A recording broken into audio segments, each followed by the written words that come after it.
Gentlemen, we've worked long and hard for this. We've fully prepared. You know how much it means to the San Francisco Bay Area and all its fans. I want to make sure we're ready. Are we ready? We're ready. Let's go.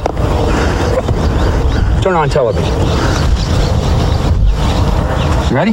Ready. Ready. Are you ready for some football? Coach, look out for those helmets. There are quarterbacks who can win games by themselves by throwing touchdown passes. Steve Young can do that, but it's his uncanny ability to run with the ball that strikes fear into every defense in the league. For the past 2 seasons, Young has led the 49ers to the NFC Championship game against the Cowboys. Each time coming up short of going to the Super Bowl. This would be discouraging to most players. Discouragement is part of playing a game. If you don't want, any discouragement, don't get out of bed in the morning, because it'll come and go, and hopefully we'll have more good than bad. But I think that's why we came back this year, to make sure that doesn't happen. Steve Young has had to face much criticism for not winning the big one. Following in the footsteps of Joe Montana, many have not been willing to judge him on his merits. I look at it as a complete open field to go and chase a dream of my own, which is to see how good I can be. And it's fun trying to not chase, but kind of conduct a train that's been running 100 miles an hour for many years. And you keep that train running 100 miles an hour, and it's been a great challenge for me over the years. Steve Young's Super Bowl quest begins tonight. It's the Los Angeles Raiders against the San Francisco 49ers. In the 25th season of ABC's Monday Night Football.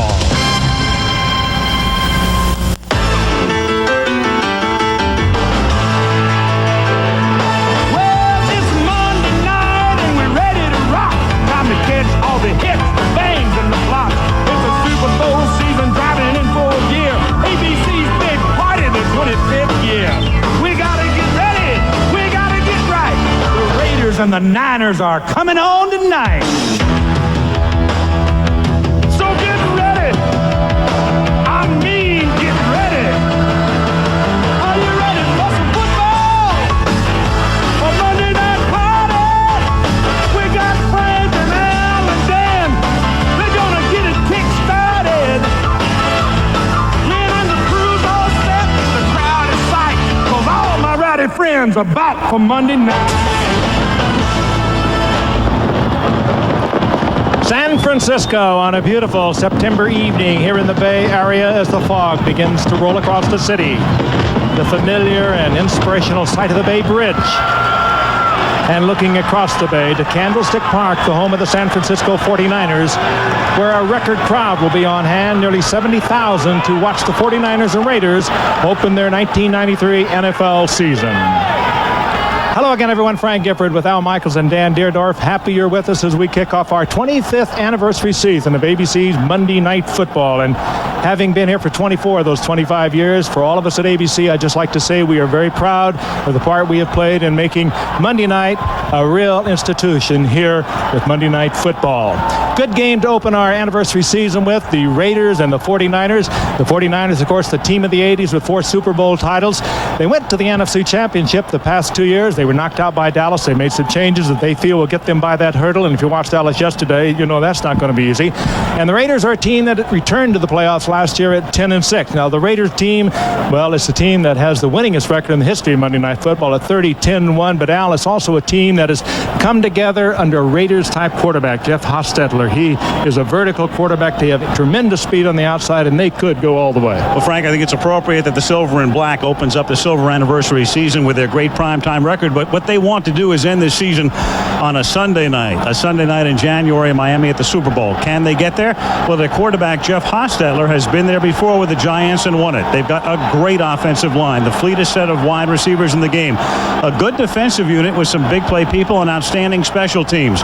But what about running the football? Last year, they averaged a paltry 3.3 yards a carry. Now, teams have won Super Bowls without good ground attacks, but not many. So somebody has to step up. Their primary back tonight is Ty Montgomery, who's really more of a scat back and a third down back. And the other guy is Harvey Williams, who was a disappointment for 3 years in Kansas City.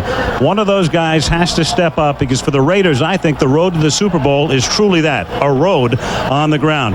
Dan, as far as the 49ers are concerned, well, every year they think they can get to the Super Bowl, and this is no different. No, it's certainly not, Al. And when you look at the San Francisco 49ers as they start the 94 season, you know they're in competition with the other 13 teams in the NFC with a chance to go to the Super Bowl.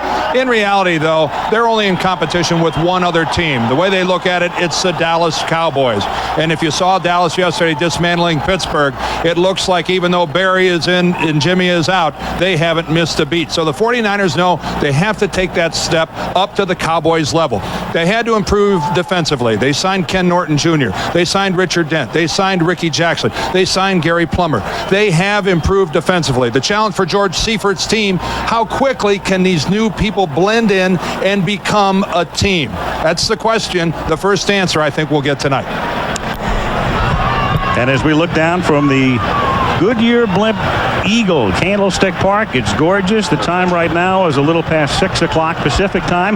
In fact, sunset at this time of year is not until 7:33, so we're almost an hour and a half away from sunset, meaning the first half will be played in daylight. The lights will not take effect for a while.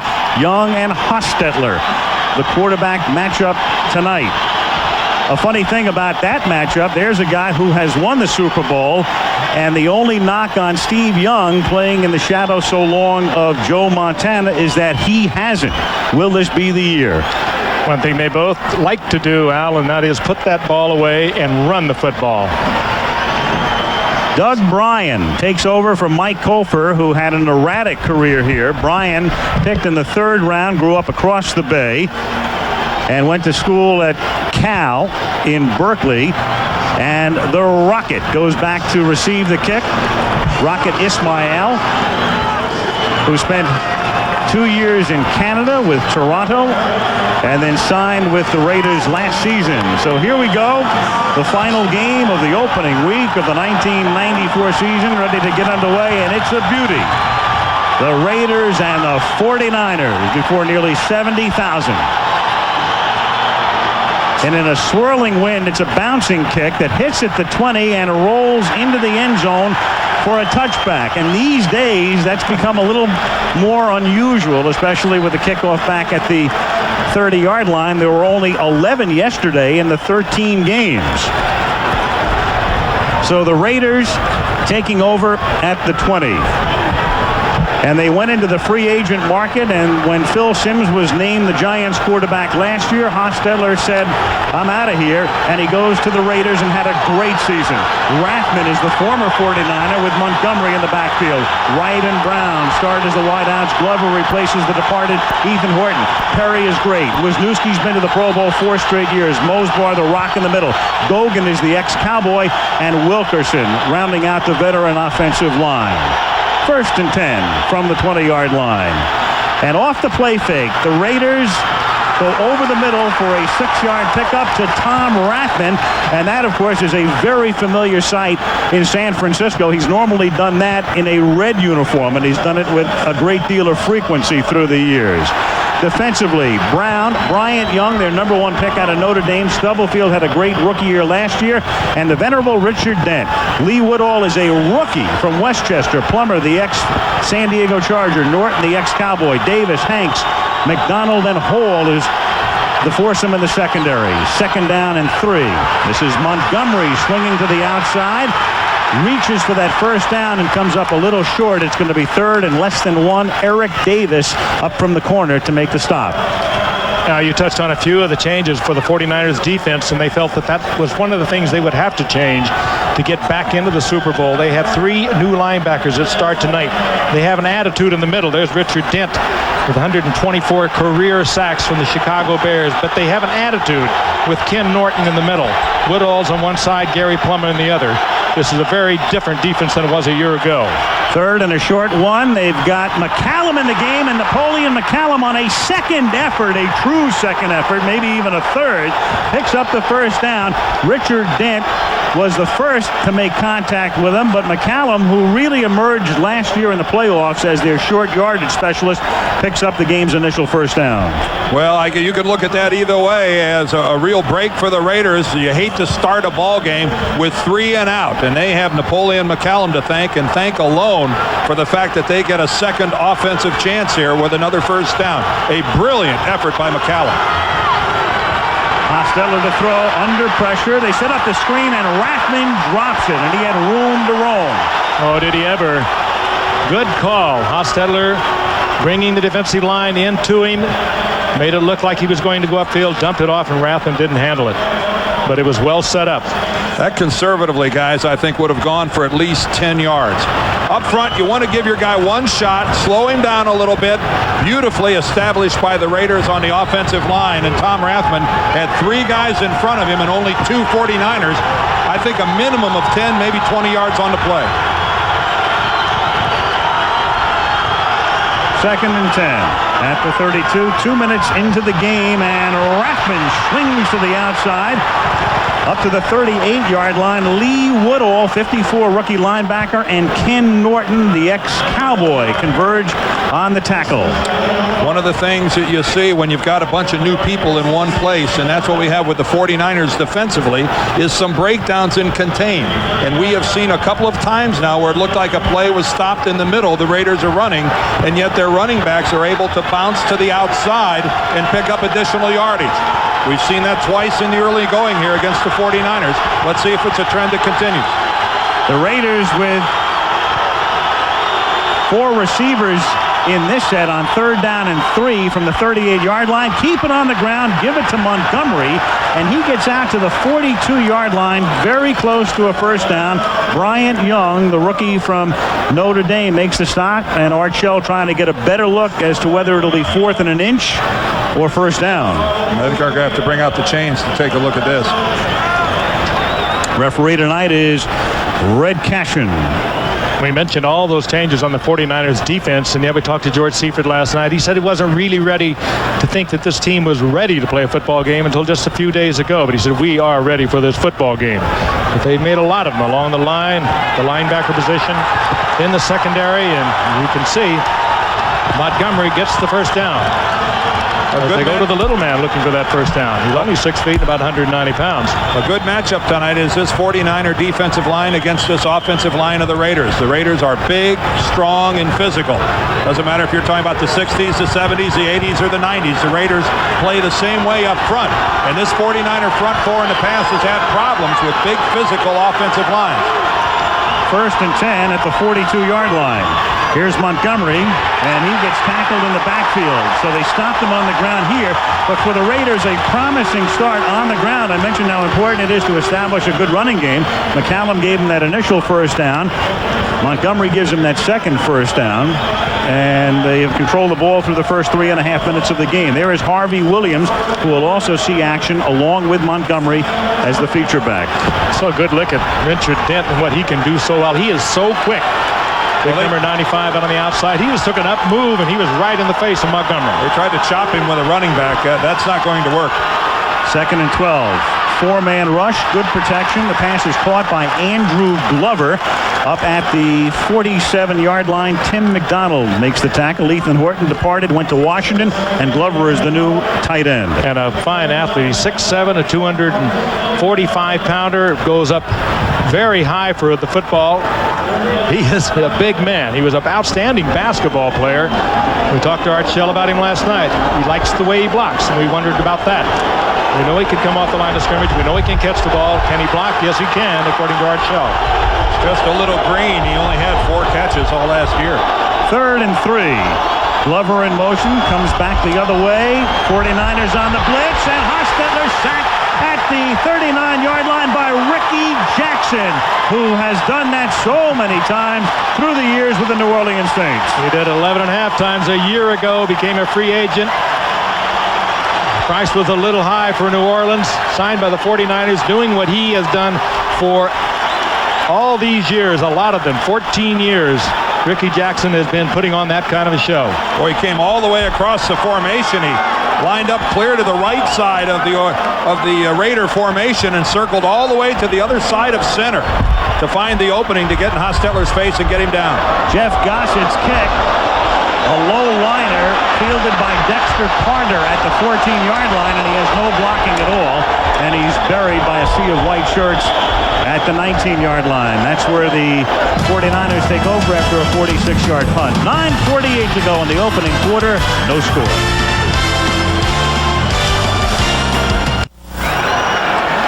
Steve Young has led the league in passing in each of the last 3 seasons. Last year, 29 touchdowns in the 16 games. He's got Waters and Logan in the backfield. Taylor and Rice, the incomparable wideouts. Brent Jones, the excellent tight end. And up front, Steve Wallace has been there a long time. Jesse Sapolo goes back to guard from center. Oates is the longtime former Giant. Ralph Tam on the right side, along with the longtime tackle Harris Barton. They are really solid at each of the tackle positions, and there is Jesse Sapolo, the versatile one. Solid but not big, are they, Dan? They do things differently than most of the pro teams. Frank, by far and away, they are the smallest offensive line in the National Football League, but they do more pulling, more trapping, more getting outside on sweeps than any other team in the league, and you get a good look at the fact that we have lost the play clock here in Candlestick. Maybe the wind blew the light bulbs out. The wind is blowing briskly. I'm going to take a guess that it's blowing a good solid 30 miles an hour. The flags are starched as the wind sweeps off the bay, and you can hear it hitting our microphones even up here in a booth. And as we watch the flags on the goalpost, it is swirling. That's nothing new at Candlestick. No. Al, you're certainly familiar with it, having done a lot of baseball here, but this is a strange place to play. And I think, given the fact that there's only been 13 field goals here of 50 yards or more in 23 years, that'll tell you something about the winds at Candlestick. Frank, there is no such thing as a prevailing wind here. No. Not at all. There's wind shear. But if it's helping anyone right now, the wind appears to be blowing from our right to the left as you look at your TV screen. So it appears to be at the back of the 49ers here as they start offensively. And they'll begin at the 20-yard line. On the field. Red Cashin saying that it will be kept on the field. Well, at least it lights up to 25. Whether it works or not, we'll find out in a moment. The 49ers are at their own 20-yard line. They have the ball for the first time in the game. No score. Young repositioning his running back, sends Taylor in motion, and they begin with a Ricky Waters sweep. He puts his shoulder down and gets up to the 20-yard line. He's run out of bounds by the safety, Eddie Anderson, number 33 in his 9th year. Here's the Raider defense. Scott Davis was gone for 2 years. He has come back. He retired. McLaughlin, an emerging star. Harrison and Anthony Smith will now play every down. Used to be a pass rush specialist. Wallace Beekert, the second-year man from Colorado in the middle, and the veteran Winston Moss. And then the secondary with McDaniel and Washington at the corners, and Patrick Bates gets the start along with Anderson. Bates starting in place of Hoskins at safety. Young on second and 8, a little high and off the fingertips of Mark Logan. He wasn't going anywhere anyway because Aaron Wallace was right there with the coverage. 3rd and 8.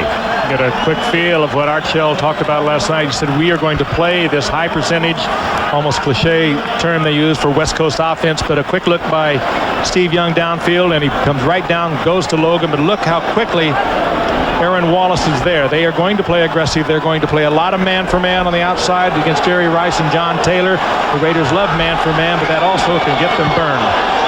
3rd and 8 up at the 22-yard line. 3 receivers in the game. Nate Singleton joins Taylor and Rice, and Jerry Rice with his first catch of the season up to the 31-yard line. Albert Lewis, the longtime Chief, picked up by the Raiders as a free agent with the tackle. I can't begin to tell you what a catch that is by Jerry Rice. And then after the catch, making just the slightest of moves to make Eddie Anderson miss him. Watch it from the left. There's Anderson who misses him, comes up with air, and Jerry Rice gets the first down. Brilliant from the line of scrimmage, excellent with the catch, and then making Anderson miss. That's the only reason the 49ers got a first down. Rice at the very top of his game, in the prime of his career, and going deep, and it's Jerry Rice. And Jerry Rice starts to stumble, scores the 125th touchdown of his career. And what a great play fake on the part of Steve Young. I think the 49ers just said to the Raiders, we have a vertical passing game too. You talk about all the speed you have outside, we're not all that bad ourselves. Raiders had him inside and out. He split the defense. First, watch the play fake. Steve Young hiding it, looking at Waters as he goes by. And now Rice splitting. Patrick Bates and Lionel Washington never broke stride. Beautifully thrown ball, perfectly executed. As Al said, that is 125, tying Walter Payton on the all-time list, one behind Jim Brown. What do you say about that play? Every aspect of it was perfect. Every aspect. Bryan's extra point is good. That's his first NFL point. Jerry Rice picks up the first down on a nice catch and then a 69-yard touchdown reception. 49-7. Raiders nothing.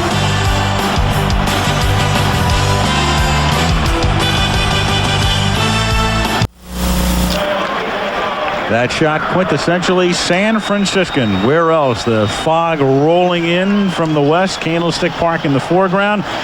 And the scenics provided by the Goodyear Blimp Eagle from Southern California. 7-0 after the touchdown. And Bryan's kick is a short kick fielded up at the 15 by the Rocket. Ismael, and he gets tackled up at the 31-yard line by Dedrick Dodge. And let's check in with Lynn Swan. What you got, Lynn? Al, you know this win is going to be a great factor in this ball game. Not the kind of pass we saw going from Steve Young to Jerry Rice, the short pass or the big pass down the middle, but all the touch passes going to the side. I caught some passes from Hostetler during the pregame warm-up. They come at you almost like knuckleballs if you don't put a lot of speed on them. You have to have power and throw direct passes to have any effect in this ball game. Al? All right, Lynn. I think the Steelers still retain Lynn's rights. In case he's I love the one he caught falling down. Yeah. Brought back a lot of memories. Let's be serious. I don't think Steve could have thrown that pass going the direction the Raiders are now. Right.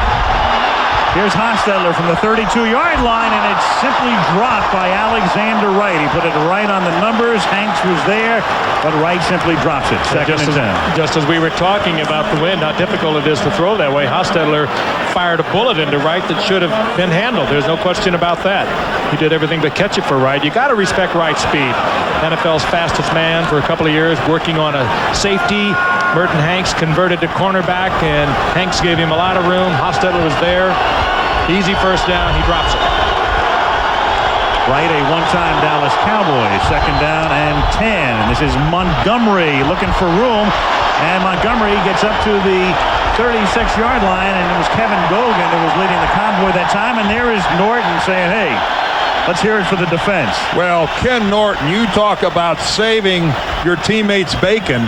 Containment was broken, and Ken Norton comes all the way across the formation. Look at Norton. He's on the other side of the ball, and Montgomery is going to get to the outside for a sizable gain, and Ken Norton comes all the way across and chases him down. How many times we've seen that in a Dallas uniform? Boy, he is so quick. But again, keep in mind, the 49ers had containment broken.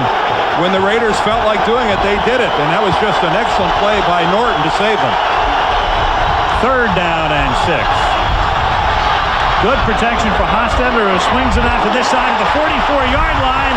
It is going to be ruled no catch. No catch. Incomplete. Tim Brown had it broken up by Eric Davis. Now we see Tim Brown, usually sure-handed, drop one, Wright drop one on the other side, and that ball gets a little bit of a wobble to it in this kind of a wind, and if you don't concentrate, you're going to see drops like that. Hostetler, though, you'd have to agree, is certainly doing his part. He's delivering the ball. The wind affecting the ball a little more than probably at this point in the game. The adrenaline is flowing. You take your eyes off it a little bit, and you saw it right there. Remember, you have to have both feet on the ground and have firm possession of the football for it to be a legal catch. The ball was out before Brown got his second foot down.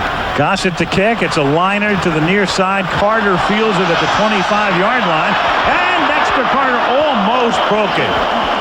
He's ankle tackled by Aaron Wallace and stopped at the 40-yard line. And the 49ers will have their second possession at that spot after a 39-yard kick and a 15-yard run back with 7:22 remaining in the opening quarter. Well, Gossett is kicking those low spirals against that wind, and those are the kind you run back. You can't get the coverage on it. He's not hanging it up there, and he's not getting the coverage, and I'll tell you, there's a good chance to take one back. You can really set up a fine return against a low type of punt like that. When you have at your disposal the highest scoring team in the National Football League, and that is the offensive unit that Steve Young commands, it is very dangerous to allow them to begin operations at the 40-yard line. That's where they're starting now, and it's a short field for a very big group of offensive players.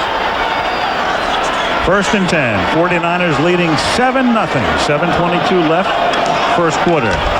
Here's Ricky Watters.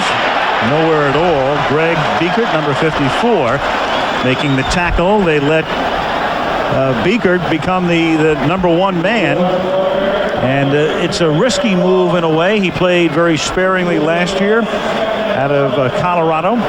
But they decided that they would, because of salary cap considerations, go to him. Yeah, Joe Kelly was their starting middle linebacker last year, and they wanted to make the change, and there is their number 1 draft choice, Rob Fredrickson from Michigan State. Primarily an outside backer in college, but now backing up in the middle. Kelly moving down the freeway to the Rams, and the pass is thrown too far in front of Ricky Watters, who was covered by Eddie Anderson. It will be 3rd down and 11. Normally, the 49ers would be operating from the skin part of the baseball infield here, but the 49ers in the city have resodded what would be the dirt part, and you can see it quite graphically there. If the baseball season does resume, they'll remove it again and then put it back in.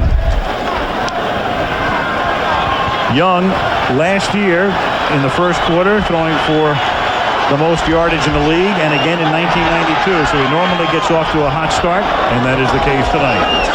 3rd and 11. They send Brent Jones in motion. Young sidesteps, finds an open John Taylor. First down at the 44-yard line. Tackled from behind by Albert Lewis. Frank, so many weapons. I know. So Jerry many. Rice, we saw earlier with the key 3rd down to keep a drive alive, and then the long touchdown. And so you load up on Jerry Rice, and you got John Taylor, one of the most explosive receivers, and well, unheralded to some degree because of Jerry Rice, but he has great speed. We've seen him have tremendous nights here on Monday Night Football, and then you cover both of them, and you got Brent Jones, the tight end, with 68 receptions a year ago. They're hard to handle. At the 44-yard line, Ricky Watters lines up in the slot, and he goes in motion. And then sets to the left on 1st down. Young behind good protection, and that's an errant pass for Ricky Watters, and Watters getting into it with Lionel Washington. And I'll tell you what, that makes Lynn Swann told us about the difficulty in throwing the balls to the sideline, and the last couple times we've seen Steve Young try to go to the sidelines, I think we've seen a good example of that. The ball has been too far out front. Look at the ball take off, and that is the look of a football. It's got a lot of air underneath of it that wasn't expected to be there. And we saw the earlier drops by two-way receivers. We saw Wright drop one. We saw Tim Brown drop one that ordinarily they would have caught very easily. Well, a lot of concentration tonight on the part of the receivers. Washington and Watters, they're exchanging greetings. 2nd and 10, and he goes to the side, and this time right on the money to Ricky Watters, who's out of bounds at the 31-yard line of the 1st down. A great block thrown by Taylor. These guys, one of the beauties of watching the 49ers over the years is watching both John Taylor and Jerry Rice block downfield. They will take turns coming back and putting a hit on somebody. That time Lionel Washington is the recipient. Watters makes the catch. And from the left is coming John Taylor, and you can see that he just put Lionel Washington on the ground. These guys are not just pretty catching the ball. They're not afraid to put their face in the middle of the action. Watters in motion, 1st down from the 30. Watters on what amounts to an end around, and that is busted up by Anthony Smith. I think that play's coming out of the playbook. The 49ers have not had much luck tonight giving it to Ricky Watters when he has been going parallel to the line of scrimmage when he's been receiving the handoff. I mean, when you are going away from the line, that's a play that is fraught with disaster. Excellent read by Anthony Smith, and a good look at it on the replay there. Smith coming right upfield, nowhere for Watters to go. The problem is, if that's the defense that calls for him to get upfield like that, he can't be blocked. You can't pull somebody out there to get him down. 2nd and 19, and Logan finds some room in the middle. He gets to the 34-yard line. Mike Jones makes the tackle. And now, of course, every time the 49ers have a drive going in their opponent's territory and have the ball there, as is the case here, you think about Jerry Rice. And the next time Rice scores a touchdown, he'll tie Jim Brown's mark. And there it is, Brown, 126, and then Peyton and Rice. And Jerry, in the prime of his career, he still has another 5 or 6 years at least. 3 wides now for the 49ers. They bring in Ed McCaffrey, the former Giant. Played at Stanford, 6'5", had a great preseason. Number 89. Trips left, 3rd and 13, and Young goes the other way. And the catch is made by Jerry Rice. So they send 3 receivers to the left, but when you got Jerry to the right, not a bad idea to look in that direction, but they're short of the first down. Well, that formation against anyone but Jerry Rice would have guaranteed single coverage over there almost. And however, they respected him. They put a man out in front of Rice. He shook him off. Caught it in front of the other man, but still comes up a couple of yards short. Looks like they're going for it, doesn't it? It does. 4th down and 2 at the 22-yard line, and perhaps Seifert feeling in this wind shear, evident in how his hair is tousled. Instead of going for a field goal, a 40-yarder, they'll go for it. And on 4th and 2, it is Steve Young throwing first down to the 15-yard line to Ed McCaffrey. Talked about his size. He just got himself positioned in the middle. You've got to cover Taylor. You've got to cover Rice. You've got to cover Brent Jones. McCaffrey, who's he? First down 49ers. Well, that was an excellent job by the 49er offensive line up front. Boy, did they give Steve Young a good look down the passing lane in the middle. He wanted to go to the middle. As Frank mentioned, McCaffrey's a beautiful target. But look at his passing lane down the middle. Steve Young able to step up, throw the football. The 49ers doing a nice job up front. The Raiders need to put a little more pressure on the quarterback than that. 7-0 San Francisco, 2.5 to go, and it is batted down by Aaron Wallace. 2nd and 10. Jerry Rice was the intended receiver because he was the man over the middle. He was looking for 126. You know, he's going to not only break that record, he is just going to destroy it. Get a look at it right here. The ball batted away, and you see the Rice is open in the end zone. Boy, that was really pretty by Wallace, wasn't it? He was traveling one direction, able to change course a little bit up in the air and get the left hand back and knock down the football. Nice work by Aaron Wallace. Double tight end set here on 2nd down and 10, and they send Waters out of the backfield, so no running backs in this formation. And Young throws, and Jones makes the catch for the touchdown. Brent Jones. So many weapons. So many weapons and so little pass rush. The Raiders can look at one thing that has been their downfall here still in the first quarter of this football game, and it's been their inability to get close to Steve Young when he goes back to throw the football. Look at that protection. You just can't give him that kind of time. And the man who hadn't been heard from up to this point in time, their Pro Bowl tight end, Brent Jones. Let's say it in unison. So many weapons. Well, they tried to cover him with linebackers, and you can't do it. Steve Young got the read, double coverage on the outside. Brent Jones single covered by linebackers in the middle. Who do you go to? A good read, touchdown 49ers. Brian, point after, 14-0 San Francisco. Man, that looks like a scene out of a movie, doesn't it? It's a live shot. Fog rolling into San Francisco. Not quite sunset. 49ers are trying to set the sun on the Raiders, though, with a 14-0 lead in the first quarter. The Raiders are in an early fog right now. They need to get out of it in a hurry. Doug Ryan to kick off, and Rocket Ismail back to receive it. And they need the rocket to rocket. And from the 2-yard line, here it is, past the 30, and he gets tackled by the kicker, Brian, at the 48-yard line. Just what they needed. Steve Ortmeyer, among other things, coaching the special teams, the Rocket Man, with Aaron Wallace providing the key block, sets the Raiders up in 49er territory with 2:12 to go in the opening quarter. 14-0. Can't believe Brian tackled him. And well.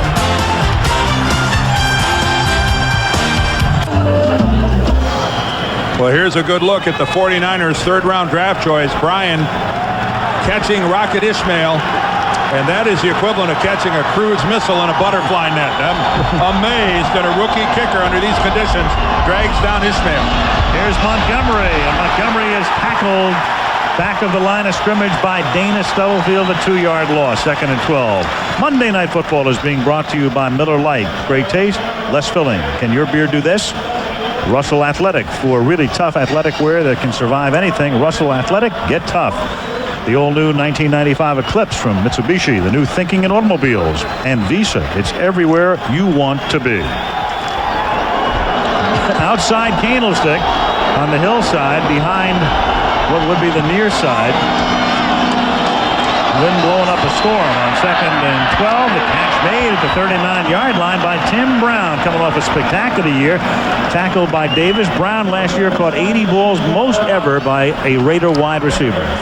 Tell you what Tim Brown could do, and they found out last year with Jeff Hostetler. He has struggled with other quarterbacks over the past few years. He had 80 receptions a year ago. Here he works against Eric Davis, and a ball that was well thrown by Hostetler. This time, I think you saw Tim Brown eye that ball right into his hands. And when you're down 14-0 like the Raiders are, you cannot squander the field position that a good kickoff return gave you. 3rd and 1, double tight end set. And the handoff goes to Tom Rathman. And the ex-49er is very close to a first down with 45 seconds remaining in the first quarter. Red Cashion's going to call for a measurement. We move to Philadelphia next Monday night. And at 9 Eastern time and 6 Pacific, the Bears went through the preseason unbeaten, opened up with a win yesterday, 21-9 over Tampa Bay against Randall Cunningham and the Philadelphia Eagles, who were victimized by the Giants yesterday in New Jersey. Randall, though, a big day. What, 344 yards passing, a couple of touchdown passes. Special teams of the Giants really put that one away. Dave Meggett. Well, Art Shell will now be faced with a 4th and that much, a couple of inches, at the 38-yard line. You're really in no man's land here, and you're compelled to go for it. Down 14-0, but he really has no choice but to go for it, but disastrous consequences if they don't make it. Double tight end set. McCallum is in the game as the tailback. Rathman is the fullback, and Hostetler keeps it himself and should have it. Not by 10 feet. He does. Hostetler's big, 6'3", 215 pounds, and as I mentioned at the very top of the show, he loves to run the football. They don't like him to run as much as he likes to run. He was nicked and banged up most of last year because of running with the football, and they're trying to slow him down. This is all just where the official spots the ball. This is where somebody grabs it before Hostetler gets to the ground and sits it down there. It looked like a good surge by Mosbar and Wisniewski and Gogan up front. It looked like it wasn't even going to be close. Dent was the man who was primarily responsible for stopping him, and he does have it by the length of the football. Seifert and Shell, each man took over in '89. Seifert won the Super Bowl after Bill Walsh retired. Art Shell took over about a month into the '89 season and took over for Mike Shanahan, who's the 49er offensive coordinator. One of the interesting little subplots tonight, and Mike would love to be the Raiders. Art's first game as a head coach was on Monday Night Football. It's the Jets. There is Mike Shanahan, whose offense has been spectacular in the first quarter. He communicates to the sidelines. They communicate to Steve Young. There's a fake end around and a catch made by Tim Brown. A lot of razzle-dazzle and about a 10-yard pickup to the 27-yard line. Looked like they went to Tom Landry's playbook for that one. The type of multiple motions and movement we used to see from the Dallas Cowboys, and it was Roger Staubach pulling the trigger. End of one, 14-0. Back we come with Monday Night Football after this message and a word from our ABC station. Talking to the Niners right after the game on Channel 7. San Francisco Bay. On this Labor Day evening, first quarter, belonging to the 49ers. They lead it 14-0, but the Raiders are marching. As we start the second period, Al Michaels, Frank Gifford, Dan Deardorff from the 27 on 1st and 10. Hostetler throwing, and it's incomplete, intended for Glover. He was covered by Tim McDonald. The 49ers with Rice scoring one touchdown, Jones scoring the other, and statistically dominating the first quarter as the numbers come up for your perusal. All San Francisco, and of course you can see it's unusual that you've got a 14-0 lead when you can't run the football. -2 yards for San Francisco. But the big passing plays, the big passing game, total dominance for the 49ers in quarter number 1. And nary a flag, not one penalty in the first quarter. Harvey Williams, his first carry as the Los Angeles Raider takes it to the 23. He is stopped there by Brian Young. They thought so much of Harvey Williams did Kansas City a couple of years ago that despite Christian Okoye and Barry Word into the backfield, they chose him number 1. They thought he'd be the guy to lead them into the 90s. Had a decent rookie year, not very good second year. Last year, forget it. And on he comes to L.A. I think he felt he got lost in the shuffle at Kansas City. He had a 3,000-yard career at LSU. Obviously, a great talent. Averaged 4.6 as a rookie, and the Raiders felt there was something there that wasn't being utilized. 3rd and 7. Dent with pressure from the backside, and the pass is too high, intended for James Jett. And Jett was open too. Oh, wasn't he ever? Yep. If that ball is down, if it doesn't take up on Hostetler, that's a completion. Dana Hall was back behind Jett. This could have been a big play for the Raiders, Frank. Yeah, Dana Hall was beaten on the play, but Tim McDonald got himself right in front of it, and they forced the pass to be thrown high by Hostetler. Tim McDonald, without an assignment, was roaming around back there and forced that high pass by Hostetler that could have been 6. 41-yard attempt. Jeff Jacob kicked 35 field goals to tie an NFL record last year. This one is wide. Had the distance, but off to the right. And they come up empty. 55 seconds into the second quarter. San Francisco 14 and Los Angeles nothing. 14:05 to go. And I tell you what, the 49ers have had some trouble. Harris Barton has a partially torn tricep as he moves out of your shot. You've got Harry Boatswain at tackle. You've got Derek Deese replacing Ralph Tam at guard. As Steve Young throws, and John Taylor was the intended receiver. Beekert comes up with a deflected pass, and the Raiders got a huge break, an interception at the 30-yard line. Beekert had a big drop. He was beyond the intended receiver, got the deflection, and gives the Raiders good field position. And here comes Hostetler on the offense after the big turnover following the missed field goal. Take a look at it from behind. Again, how can you see it any better than Steve Young? Great play by McDaniel. Oh, no kidding. Didn't get the flag. Beekert with the big drop I spoke of a moment ago, right in his hands. Big break for the Raiders. So credit that entire play to Terry McDaniel. Harvey Williams, the running back, and this set along with Rathman. On first down, he swings it out to the right side to Harvey. Nice moves. And Williams turns a 2-yard gain into a 7-yard pickup. Takes it to the 23. It'll be 2nd and 3. Well, and the guy that Harvey Williams made miss was Ken Norton Jr. He was lined up on Williams out in the flat. He was in a position to make the play, and he comes up with nada as he goes sailing by. A nice move back to the inside by Harvey Williams. Look at that nice little spin back to the inside. It's a tough tackle out there. Yep. One-on-one for a linebacker against a running back. Yep. And a good move by Williams to the inside. 2nd and 3 with Brown in motion. Tom Rathman cuts it back, picks up 1 to the 22-yard line, tackled by Woodall and Brian Young. It'll be 3rd and 2 with 13 minutes to go in the first half.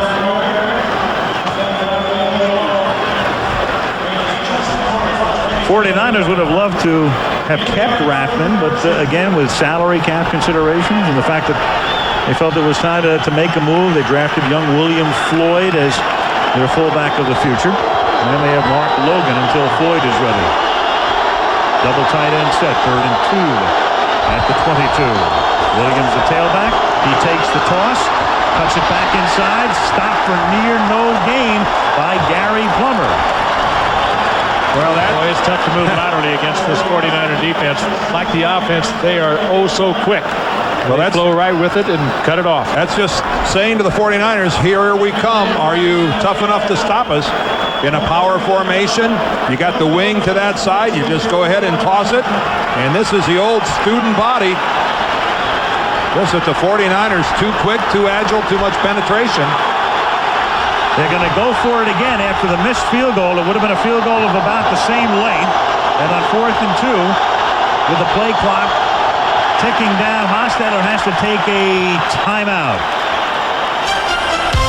He'll talk it over with Shell and the coaches with 11:55 to go in the half. 14-0, 49ers. 4th down and 2 after the Raider timeout. They come up to the line of scrimmage with 11:55 to go in the first half. As you can see, that great shot that Craig Janoff gave us, the fog is starting to drift over the top of Candlestick Park.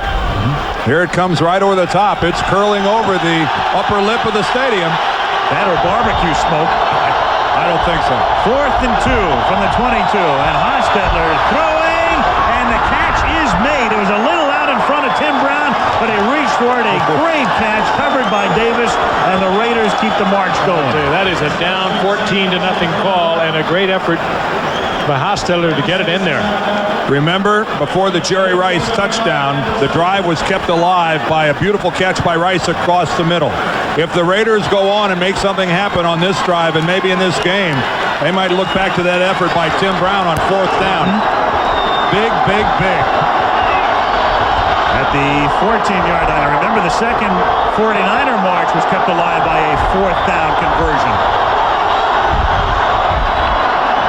Haas over the middle and underneath. Tim Brown picks up about 4 to the 10-yard line. Gary Plummer, the ex-Charger, with the stop. Well, his guys up front gave Haas the time to survey the entire field, go from 1 to 2 to 3 receivers, and then settle on the man in the middle. And if I was an offensive lineman playing for Art Shell, you better believe I'd block like crazy. One reason Jeff Jaeger kicked 35 field goals last year is the Raiders kept bogging down inside the 20, and there it is, 3rd lowest in the league, converting. They're at the 10 right now on 2nd and 6. Harvey Williams tripped up after a gain of 3, takes it to the 7. Merton Hanks and Tim McDonald converge on the tackle. Boy, and Hanks took it right on the hip or in the back when he made that tackle on Harvey Williams, and he's hurting. He really is. He threw his body in front of Harvey down low to get him on the ground, and Merton Hanks is going to have to come out of the ball game. Well, like so many defensive backs and wide receivers, little or no padding on the hips. All racehorses, you'll see the shot right here. No natural padding? Yeah, you can see he took a knee right on the left hip. Toy Cook replaces him, the former New Orleans Saint, who just signed with San Francisco. 3rd down and 3. Hostetler protected well. The catch is made over the middle. Touchdown, Tim Brown. Well, it's only fitting that Tim Brown gets a touchdown because he kept it alive with that 4th down reception. Well, I'll tell you one thing, one man you have got to cover when you play the Raiders is Tim Brown. You can't lose him in the traffic. There's a crossing pattern underneath at the top, and Brown got lost in the traffic. He came out on the other side, nobody even close to him. Two 49ers ran into each other. Take a look That's at the this. idea, the way it's designed. Watch Tim Brown make his break to the inside, and look at the collision right there. Eric Davis tried to stay with him, got knocked off, and that is, quite frankly, by design. Well, you hope they run into each other. It doesn't happen all that often. Jaeger just barely boots it through, the ball hooking left, and so they convert after the interception. Hostetler sends him into the end zone on this pass to Brown. It's 14-7 San Francisco.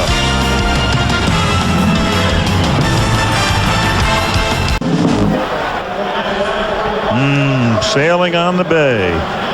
One of the few people in San Francisco in this entire Bay Area that isn't locked in on this game. The old Oakland Raiders and the 49ers. That guy might have a TV on board. You don't know. Yeah, good point. These are the 90s. Kick taken at the 9-yard line by Dexter Carter. Swings to the outside. And a good run back by Dexter Carter all the way out to nearly midfield. Nate Singleton led the way with a block. Dexter Carter 2 weeks ago thought he might be gone for the season with a knee injury.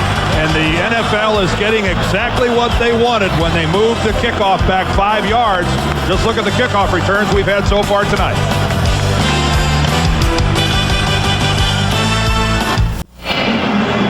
There's Harris Barton, number 79, the right tackle, Pro Bowler a year ago. He partially tore the triceps on his left arm.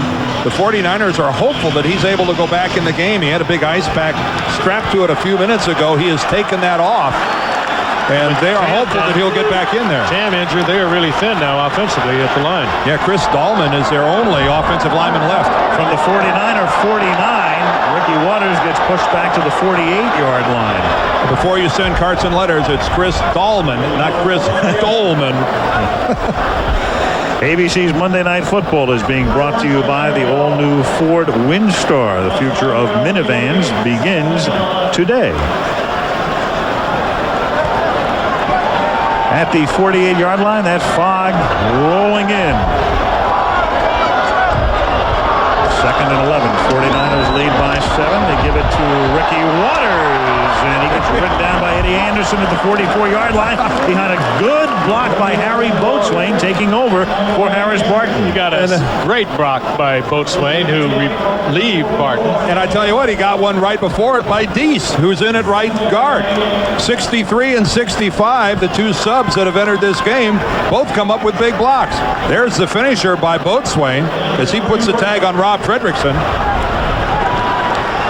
49ers, nothing new for them to be deep and have people come off the bench and play well. And it's amazing, deep and great in the whole salary cap situation, and they just keep on rolling on 3rd down and 3. Ricky Waters makes the catch out of bounds. That's a first down, pushed out there by Bates. On Winston Moss. And Ricky Waters, not one of the more popular players in the league if you pull defensive guys. Ricky, a very excitable, high-strung guy who really has, I think, got himself under control, but who has been very volatile on the field, and that upsets a lot of defensive players. But what a fine offensive player he has evolved into. Almost 2,000 yards in the last 2 years, but that play right there is just an extension of the 49er running game. You talk about the high percentage stuff, you get it to Waters in the flat, and then let him run from there. Very effective. 7:50 to go in the half. Razzle-dazzle, a little trickery and deceit, and Steve Young takes off and turns what would have been a loss into a nice little gain. He's out of bounds there at the 30, run out by Chester McLaughlin. Young is doing less and less of that as the years go by, but of course, through the years, and take a look at that, the average figure per rush normally is around 4, and there is Steve for a career at 6.2 when he packs it in. He had 407 yards last year. His average was down, was only 5.9. The second leading rusher last year. What do you mean laying off? Yeah. He'll be laying off tonight. That's right. So far. From the 31, 2nd and 6. Logan. And just about back to the line of scrimmage, 31-yard line. Beekert in the middle there on the stop with 7:10 to go in the half. And there's a look at Tam, who's been bothered with a sore arch. Started the game tonight, and he's out.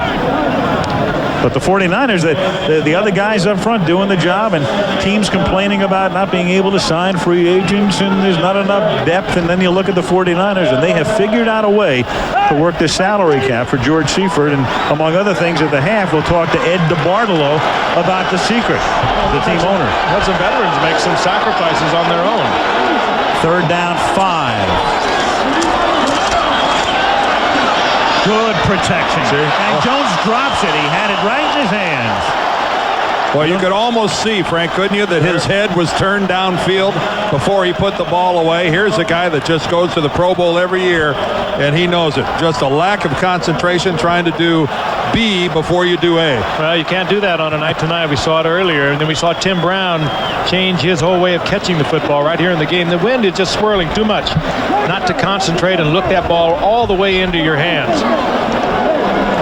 You can see that's exactly what he did, and the air gets it just a little bit, throws it off just a little bit, and you lose it. Here's a classic no man's land. 4th and 5. You don't want to pooch punt it, really. A field goal in this win, who knows?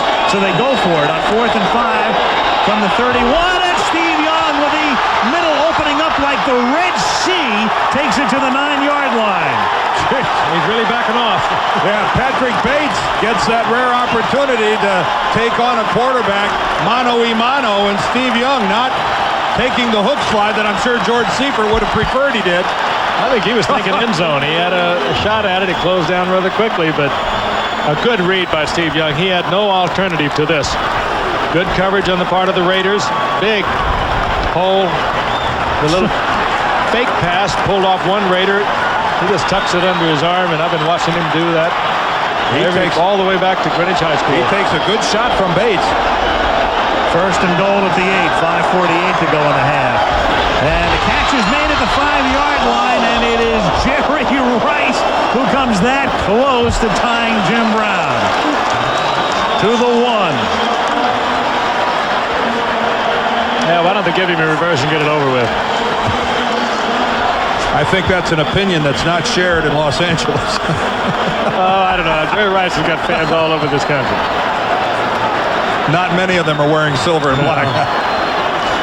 Second down, goal. Jerry Rice, one more to tie Brown. Tight formation here. And they send Jerry in motion. They give it to Ricky Waters. Touchdown, 49ers. Boy, there is a total breakdown of the Raiders' defense. Talk about breaking containment.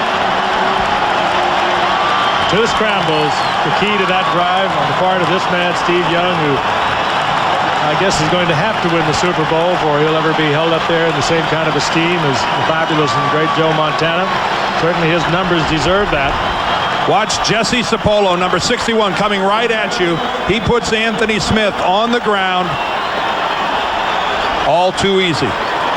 It's just not supposed to be that easy. Great execution by the 49ers makes it look easier than it is. Man, what a good offensive football team. Doug Bryan with Klaus Wilmsmeyer holding. And Wilmsmeyer did a decent job to get it down, but the kick is off to the left. Very high snap. Very difficult, even when you are able to get it down. Throws the timing off, and this is what happens. 20-7.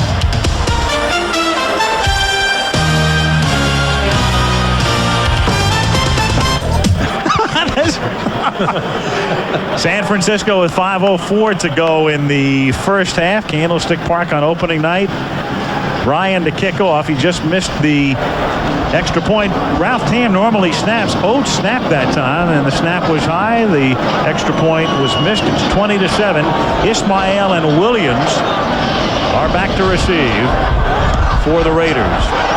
It's a wobbly bouncing kick taken up at the 22-yard line by Harvey Williams, and he brings it back to the 49. In 1988, Craig T. Nelson started the show coach. He came into our booth in Washington, and we welcomed him there, and we'll welcome you tonight because you're going to be on Monday nights along with us all season long. I'm looking forward to that, yeah. 8 o'clock Eastern, right? I think so, yeah. It shows up at different times depending on the length of the game and depending on how good the games are. Boy, if they're going to be like this is fantastic. It was a good game that night. I remember you almost had to play quarterback for the Broncos. Remember Elway? Most amazing game, yeah. Washington and Denver, yeah. Now, do you credit us with a lot of your success seeing the all of in it, the booth? all of it, Al, and Dan. Whoever. He's quick on the uptake. And for the first time in the game tonight, we've got a flag. That's the first flag, and Richard Dent is going to contend that he was induced. Craig Al's a big one. Induced? Well, you like that Induced. word, huh? You can use that in the Pineapple Bowl. He doesn't go to the bench and say, Coach, I was induced. Craig, it's a little, the weather here in San Francisco, the fog rolling over the stadium, and what I want to ask you is when you leave, can I have your scarf? It's a lot like Minnesota, the little nip in the air, you know. It is football season. Dan, you know that Craig shoots in the 70s? I know he drives race cars. Which would you rather do, drive race cars or play golf? Renaissance man. Right now we're driving race cars. Congratulations to Al Unser for his win yesterday at the Molson Indy. Great drive, too. Good race. All right, how are the Screaming Eagles going to be this year? Well, we're not going to go undefeated, Al.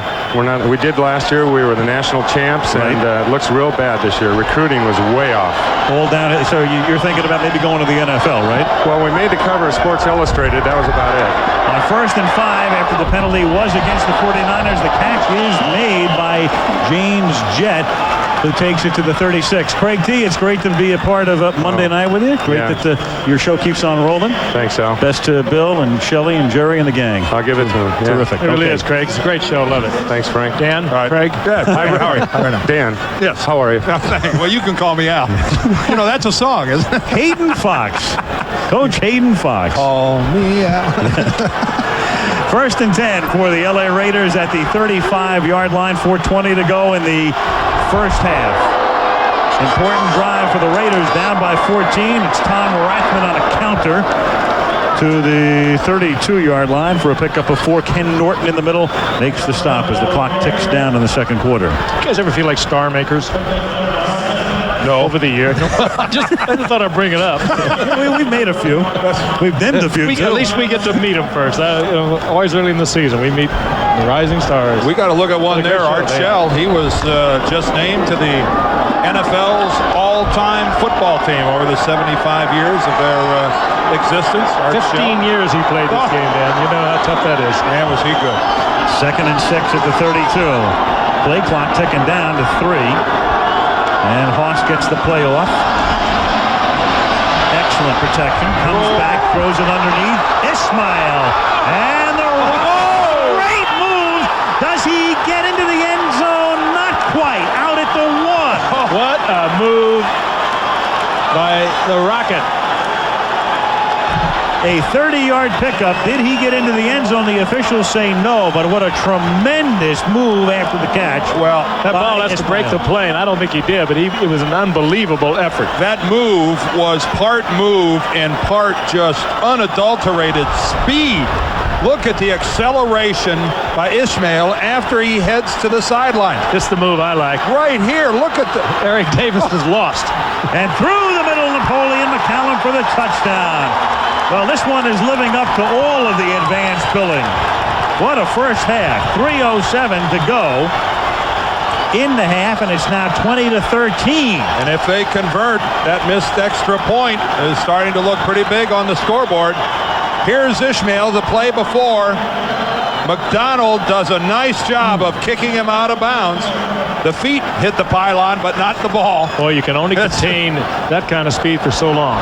Eventually. And that is really what looks to be a fine call by the officials of spotting it at the 1-yard line. Jaeger for the point after, and that's good. Terrific first half. 3:07 to go in the first half with the 49ers now on top 20-14. Excellent blocking off the left side. Gerald Perry, Wisniewski, Don Mosbar, the center. Napoleon McCallum just had to take it. Keep the long axes of his body perpendicular to the goal line and get in the zone. There's Wisniewski, there's Perry. Strong work by the Raider offensive line. The last 2 times these teams faced each other in 88 and 91, neither team scored a touchdown. There were only field goals in each of those encounters, and the Raiders won them both. Tonight, a whole other story. As they say, that was then, and this is now. Yeah, the voice of John Facenda could be here tonight in the frozen tundra of Candlestick Park. Wind is blowing, fog is rolling in. The Candlestick birds are chirping. Yes, they are. And the reconfiguration of the stadium to add a lot more seats, and we're up around close to 70,000 tonight, a Candlestick Park record. Speaking of the birds, the Goodyear Blimp Eagle is flying high above the stick. I would imagine not an easy job tonight piloting the old Blimp in a stiff breeze like this. Roger Delta 406. Keep the nose into the wind. Keep your rudder straight, your elevators neutral. Jeff Jaeger to kick off. Pilot Dan. Dexter Carter. Check taken by Dexter Carter at the 5-yard line. And he runs it back up to the 21-yard line. I applaud both of these teams. Well, here we go with a little But I don't see a flag anywhere on the field, and I applaud both teams for all the kickoff returns we've seen without a flag on any of them tonight. Well, just one flag in the entire game, and that's amazing, not only in any game to go almost a half, as you look at Steve Ortmeyer, the special teams coach, but the Raiders were the most penalized team in the league last year. What, a 7.5 penalties they average per game? And almost 75 yards of penalties per game. First and 10 at the 21. Jerry Rice in motion. Ricky Waters. The change-up move, and out he goes at the 23. Patrick Bates with the tackle. A little rocket action. Derek Deese out in front of that one again. Jerry Ball filling in for the injured Ralph Tan. Jerry Ball, there's Jerry, big number 93. Weight unknown. Quickness, it is known. He is light on his feet. Great penetration on that play, the former Detroit Lion and Cleveland Brown. Art Shell likes him, says he fits right in on my defense. He can stay here as long as he wants. 3-time Pro Bowler before he damaged that knee. Spent the last couple of years with Cleveland. Second and 7 as Young throws. Brian Taylor and a lot of traffic, and there's a flag. Albert Lewis, the first grader there. Guy for so many years, a brilliant corner with the Kansas City Chiefs. Just the guy that you'd look at, want to do a training film on how to cover somebody, was Albert Lewis. Let's watch him here locked up. He gets that shot in the 5-yard zone. Well, I would put that in my training film. Maybe yours, not mine. Well, we would put that in the training film. Number 29 on the defense. First down. I don't know whether you call that interference, defensive holding, or mugging. I think that was all of it. You cannot deny, though, the man has just been really sensational over a lot of years. He had a great year last year. In the second half of the season, he had 6 interceptions. Only the second half. He blocked a punt. He recovered a couple of fumbles and earned big bucks when he came to the Raiders. At the 34, Ricky Waters. And out of bounds he goes after picking up a first up at the 47-yard line. Winston Moss rides him out. 13-yard gain. Mark Logan with a block. Boy, Frank, it's not often that the running back makes that decision to go to the outside, bounces it outside, and gets away with it. Ricky got a good look at the field that time and turned what looked like a dead play into a big gain. Ricky will take it outside much more than most backs. Takes a good look to the inside, and for obvious reasons he moved to the outside there. But on the play before, you saw him when he could have taken it inside behind Tam. He didn't. He has great speed, great quickness, and he likes to go outside. Young on first down from the 47, and it's a short little gain to Mark Logan, a gain of 1 up to the 48. We've come to the 2-minute warning. San Francisco 20, Los Angeles 14.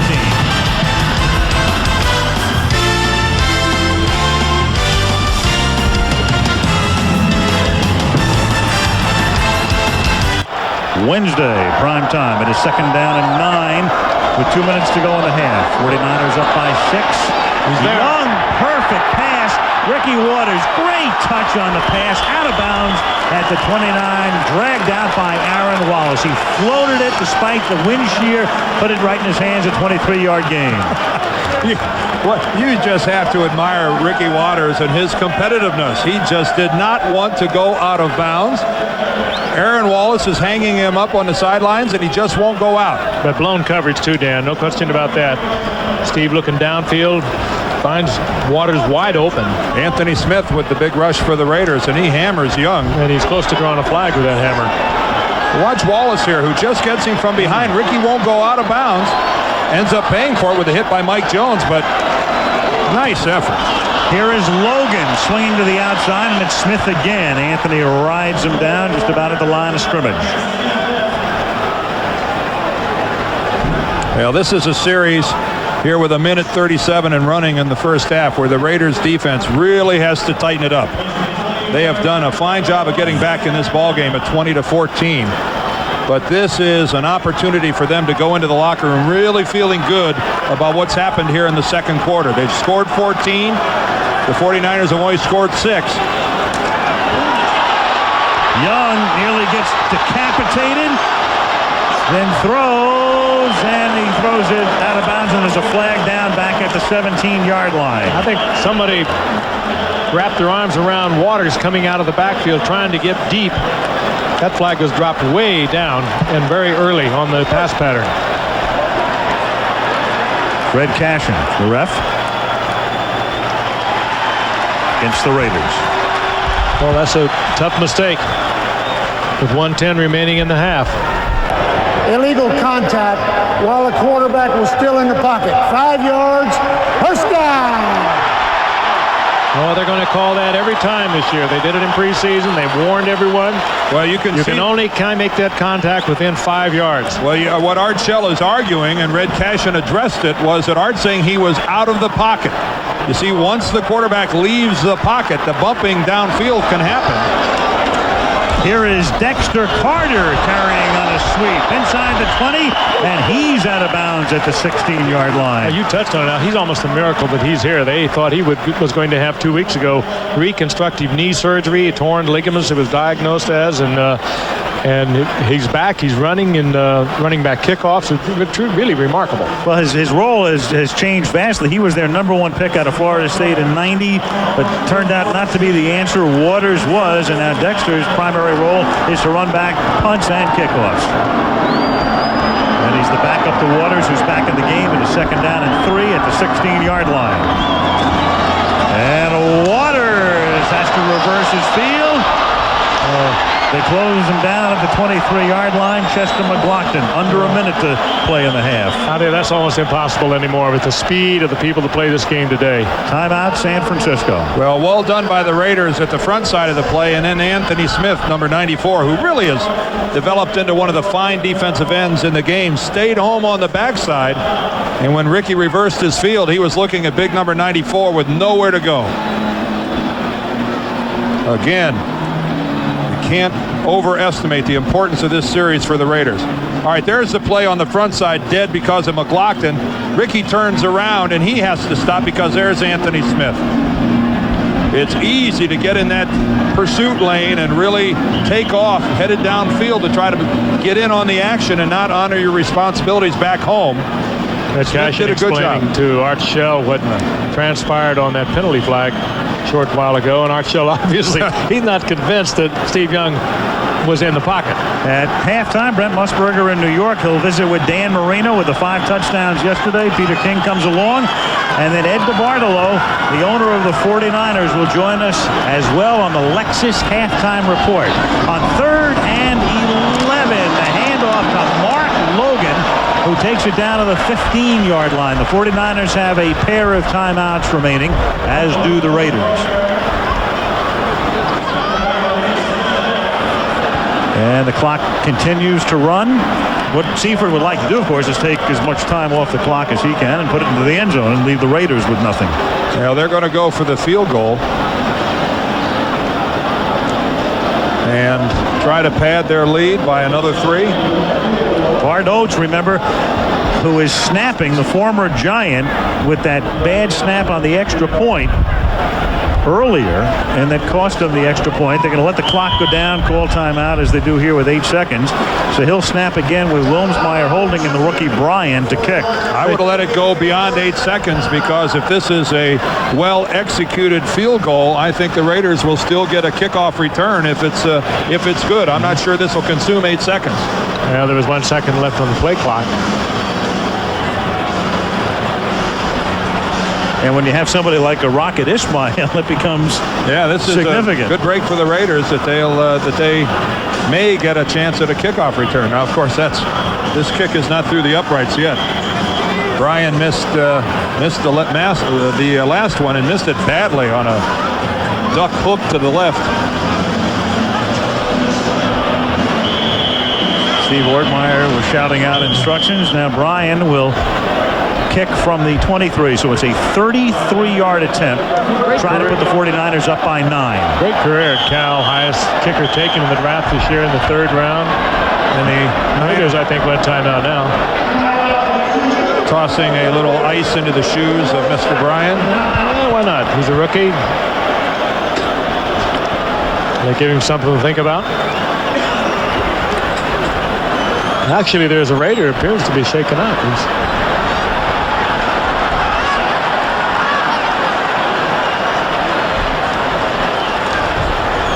This weekend, just to update you, Dave Meggett running back the punt yesterday for a touchdown. He's returned a punt or a kickoff for 6 consecutive years, tying Bobby Mitchell's record. Marino will be on at halftime. 18th game of his career, throwing 4 or more TD passes, breaking Unitas' record. And Chuck Knox joins Bum Phillips and Marv Levy is the only coach to have defeated all of the 28 teams at one time or another. 33-yard attempt now for Bryan. And he bangs it through. Oh, you think he's not glad to get that one behind him? This first one. 3 ticks left on the clock. And so the local boy makes good, grew up across the bay. And Danville went to Cal. And I think they'll have a discussion on the 49ers sideline right now that this kickoff will be ugly. It will be bouncing, and it will not be going to the Rocket. Try to bounce it to somebody whose number is in the 60s. One of those wide body guys, if you can get him handling the football. It's okay to kick it to 68, not to 86. Right.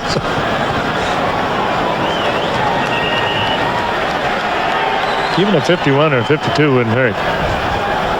Ooh, 86. I was sitting in the stands in Ann Arbor, Michigan one time when the Michigan Wolverines made the mistake of kicking to Mr. Ismail for the second time that day, and he returned it for a touchdown for the second time that day. That's when I became a believer. I was sitting in front of a fire watching the same thing. I was sitting in a pouring down rain. 23-14, the 49ers favored by about a touchdown coming in, up by 9.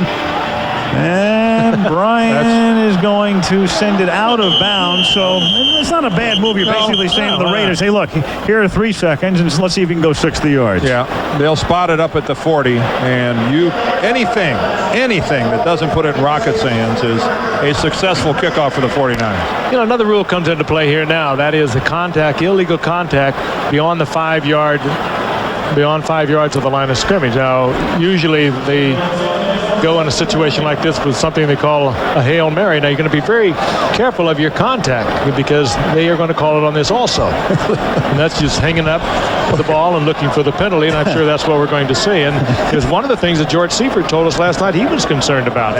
Art Shell is smiling. That's a sight you almost never see. Am I the only guy that feels old when I see Art Shell and Fred Biletnikoff standing side by side on a Raiders sideline? Well, we had them on so many Monday nights early on. Does it seem like that long ago that they were playing and I don't know. It just looks odd. Barring a penalty, final play of the half, and Hostetler just airs it out, and it's incomplete. And Ismail dropped it and got hammered as well by Tim McDonald. Did McDonald time that out well? Rocket saying, I didn't need that. Well, a lot going on at the half. Dan Marino, among others, will be speaking with him. It's halftime. It's 23-14 49ers. Back with the Lexus halftime report after this word from our ABC station.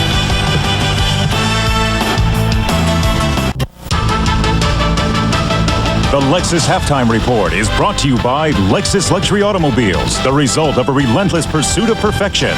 Now from our studios in New York, your host, Brett Musburger. Well, scoring was up in the first Sunday of the NFL season, and it's going to be up here again tonight with 37 points in the first half. Welcome to our new home, and with this unique setting throughout this NFL season, we'll bring you up to date with the very latest going on around the league. And then ABC's coverage will conclude with the coverage of the Super Bowl in Miami in January. Miami. Wouldn't Dan Marino love to win this trophy down in his hometown? That seemed highly remote last October when Dan Marino limped off, having ruptured the right Achilles tendon.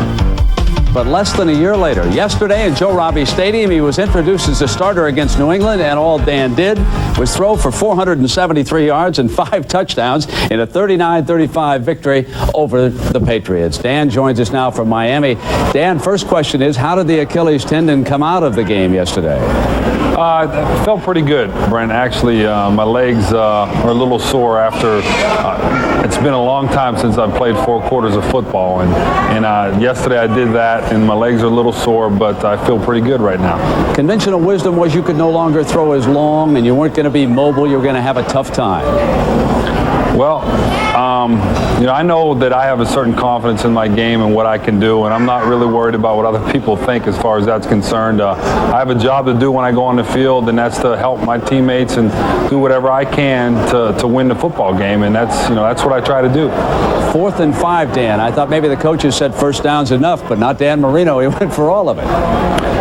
Well, we had a unique opportunity. We had a strong side play, and Irving Fryer got one-on-one coverage weak side, and I always try to do something on the weak side of a play if I catch the right kind of coverage, and we just got lucky with the situation, and Irving getting one-on-one coverage was able to beat him deep, and I made a good throw, and it worked out for us. Your feelings about Drew Bledsoe?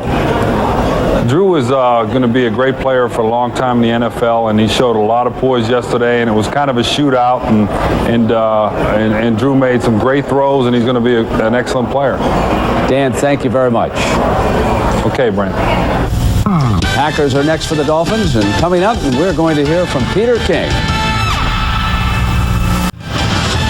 The headline said that Sterling Sharp might not play because of a salary funk, but play he did for the Packers, caught a scoring pass in that victory over Minnesota. We say welcome to the newest member of our family, Peter King of Sports Illustrated. He'll be with us throughout the season. And Peter, what about Sterling Sharp? Did he get the extra cash? Well, the story yesterday, Brent, was that he got a $7 million signing bonus to re-up with the Packers on Saturday when Mike Holmgren convinced him to come back to the team. Totally untrue. He got some money pushed from the back of the contract to the front. That's the end of that story. I think the real story Sunday was Mike Holmgren doing a great job getting Sharp back in. Then at the end of the game on Sunday, getting stunned by getting a game ball from Reggie White and Sean Jones. First game ball of his career. I know you spoke to Dallas owner Jerry Jones late this afternoon. He's still on a high for that opening day win? You got to understand what Jerry Jones has gone through. He said last March that 500 guys could coach this team, and he brings in one of the 500, Barry Switzer. Tremendous pressure in the wake of dumping Jimmy Johnson. He was so happy yesterday that he said it was the happiest day he's ever had in this league, and this is a guy who's won 2 Super Bowls. And what's the latest with Deion Sanders? Where's he going to wind up? Well, Brent, the thing to remember with Deion is that he cannot play football until his baseball season is over by virtue of his baseball contract. But there could be an added sense of urgency this week if the baseball season ends, as Bud Selig says could happen, on Friday. He could conceivably play for any one of the 4 contenders by this Sunday, although I think it's doubtful. He could play for either Miami, who I think is the favorite in this derby, Atlanta, San Francisco, or New Orleans. Well, Peter, let's go out to San Francisco now. Al Michaels standing by with the owner of the 49ers. We can get the latest on that side of the story. Al? All right, Brent, it's 23-14 at the half. The 49ers on top. Eddie DeBartolo has owned the team since 1977. While every team in the league was saying teams like San Francisco would be hurt most of all, you'd lose the stars, you wouldn't have any depth, you have run counter to all of that. How have you built a better mousetrap under the salary cap? Well, Al, I think it goes back probably to last December when I met with Carmen and John McVay and the coach, and we decided to get our offensive team set, sign our offensive linemen, get that out of the road. We knew we were facing the salary cap, and we knew that we had a real hurdle to go over. We had $20 million to make up. Are you worried at all with the bonuses and all of those other things that might kick in that you're mortgaging the future? No, we're not mortgaging the future. With some of these guys that we signed, incentives that weren't intended to be made in 1994 are incentives that kick in next year. But we did this with a master plan. We sat down, we knew what we had to do, we knew we had to cut our roster by $20 million and still be competitive. Some of the teams are moaning about how the 49ers have gone about this, maybe out of jealousy, I don't know. Do you think you're more revered or reviled at this point by the fellow owners? Well, I think that this is a club. What we tried to do was use common sense and good business ethics and sit down and try and get this club in a financial position to be competitive. Are you still pursuing Deion Sanders at this point? right now, I think that we're probably out of the Deion race. I know that, I hear like everybody hears what's going on. He's a magnificent football player, and whoever he goes with, he'll make them an instant contender. So you're saying that you, at this point, look like you're out of the Deion race? At this point. But he could come back into it? At this point, we're out of it. Okay. Well, at this point, they're very much in the game. The score is 23-14. Eddie, thank you very much. Thank you, Al. Eddie DeBartolo, the owner of the San Francisco 49ers. They have a 9-point lead at the half, and we'll be back after this.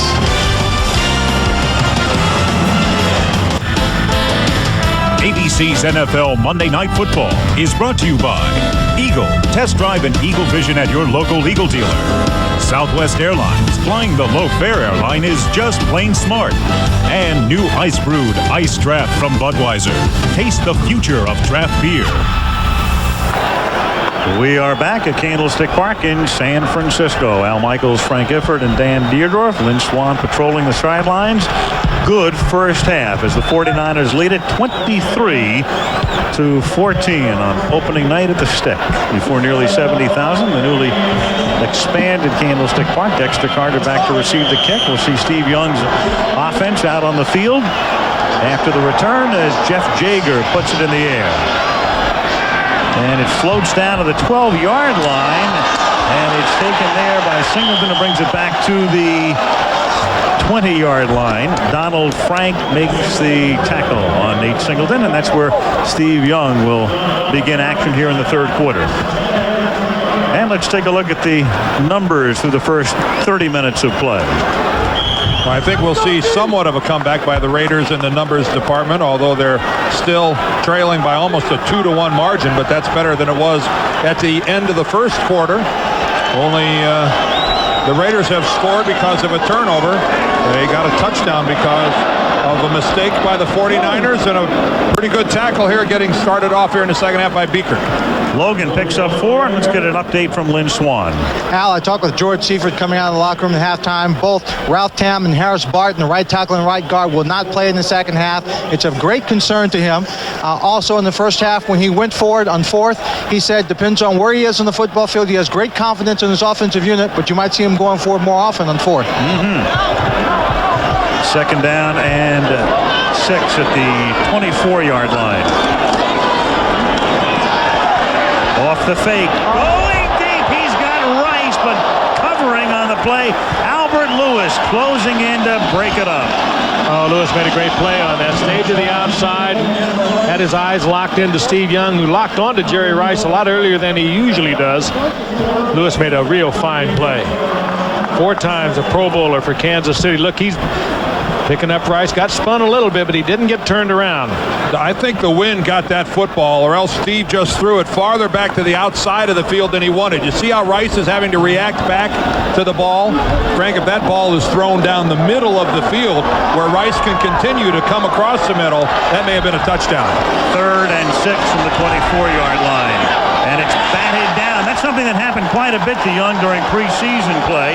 Scott Davis, the defensive end who had retired for 2 years and gone back into private business, now wearing number 70 again, breaks it up. Yeah, he played 4 full seasons for the Raiders and really was getting to that level where he was just about ready to go to a Pro Bowl. If you can't get there, get up. And, of course, it helps when you're 6'7", and he's got a ways to go to get back to that kind of form. You don't come back after 2 years, Frank, without showing some rust. Raiders are doing a lot of that, and those 3- and 5-step drops of Steve Young, those big, tall defensive linemen getting those hands up in the air, and it's paying off. Wilmsmeyer's first punt of the night is a short one that goes out of bounds near midfield. And they'll line it up and march it off all the way into 49er territory at the 49-yard line. A reminder, Saturday, college football continues here on ABC. The primary matchup, regional coverage, the Trojans of USC. Yeah, they beat Washington the other day against number 8 ranked Penn State. Ohio State will take on Washington, Kentucky, and Florida, Louisville, Texas, BYU, Air Force. Check your local listings for the game in your area. We go to Veterans Stadium a week from tonight, where the Bears come in to face the Philadelphia Eagles on Monday Night Football. The 49ers better be a little careful. This one could get away from them very quickly. Raiders down by 9. Hostetler with good protection, and then underthrows Brown. short hopped him at the 45. 2nd and 10. Fred Biletnikoff, not big, but really slow, and one of the best who ever did it. We've had some great nights with him on Monday night. If you can't be one, it's best to be the other. Kenny Stabler winding up that big left arm and firing shots to him right across the bay. Great memories. It's the whole package, small and slow, right?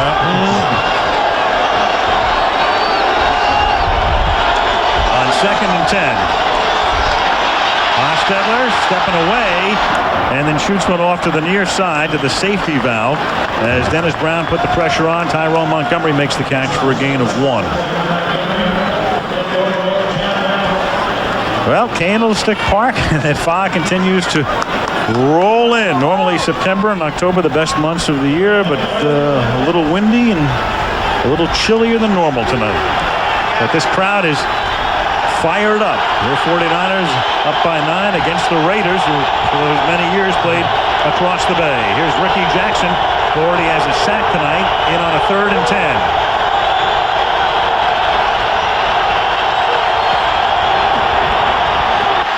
And they pick up Ricky, and then Hostetler has to float one, and Glover makes the catch, but does he get the first down?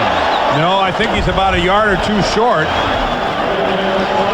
Glover is 6'7", and Hostetler was able to hang it up high over a defender.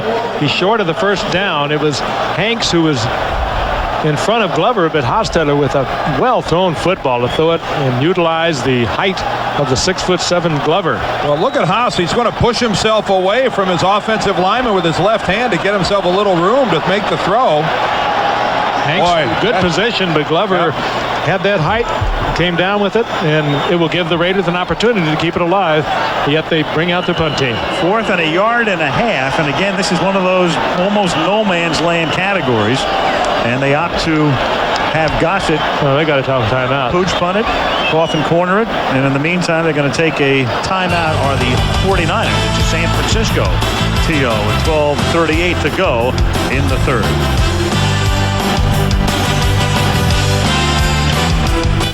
Give me a draft. Cold filtered beers are smooth, but they're nothing new. How about an ice? Ice beers start cold, but most are heat pasteurized. Not cool.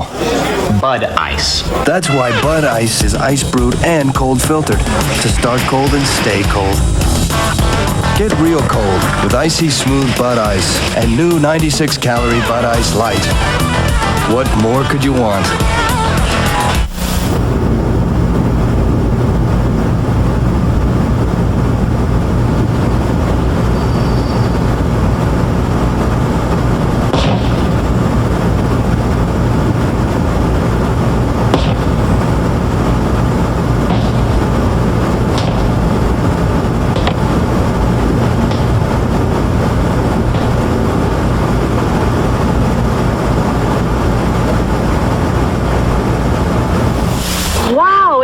Inside. This must be the cab forward design I read about. How's it handled? Well, to demonstrate, I'll only be driving this Eagle Vision from the back seat. Hit it, Lynn. This Eagle Vision has everything. Take a left here, Lynn. Okay. It's got a cool CD player, dual airbags. Take a right here. It's even got these cooling and heating vents in the back. Left here. It handles just like a sports coupe, right? Right? No, left. Left! Lynn. Oh, boy. Key play here, 4th and 2. Each team tonight has gone for it on 4th down twice, and every attempt has been successful. That flag is just wrapped around the pole. The flag has had it. The flag has had it. It's done for the night. He doesn't have a clue which way to blow. 4th and 2 at the 40. Make it a long count. Try to dry them off. That's what they're doing. Yep. Yeah. That's what the 49ers are saying, too.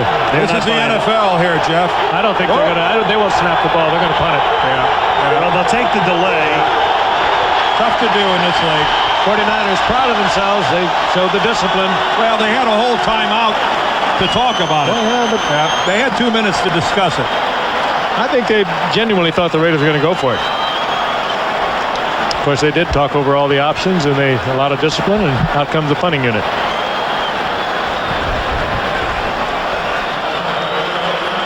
This is really not the no-man zone because of the new rule about the placement of the ball after a field goal attempt. I mean, this is justifiably an area in which you're going to punt. No man's land these days is like the 30 to the 35, 25 to the 35 maybe. Here's Gossett. Whoa! Oh, nearly blocked. And Gossett angles it and just misses. He put it into the end zone. Another couple of yards, it would have been out at the 1. A 45-yard kick. Antonio Goss nearly blocked it. And it will come out to the 20-yard line as the Niners take over there with 12:31 to go in the third.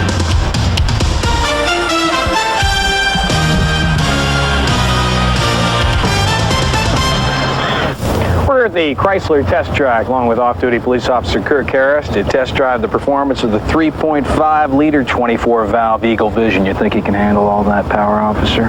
We're trained to go fast. Well, you have a nice day then. That was great. Those 214 horses really moved. What'd you get the speedometer up to there? You know, I don't know. I wasn't paying much attention. Hell, I was. I'm gonna need you to step out of the car, sir. Let's go.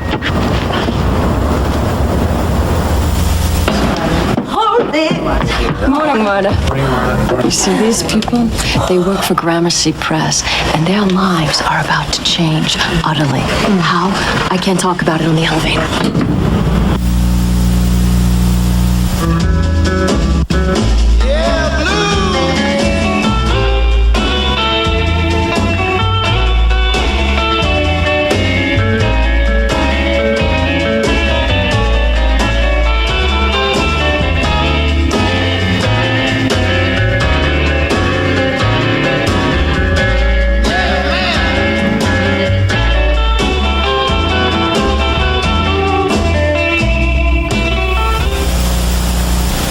It's an ordinary day at Gramercy Press. Books are getting edited, covers being approved, clandestine romances are clandestine, but the ordinary days are about to end. Why? Gramercy Press. They're two guys. Welcome to the family. Building a company with one gal. You're sitting on a rocket. Blue Skies premieres after Coach next Monday on ABC.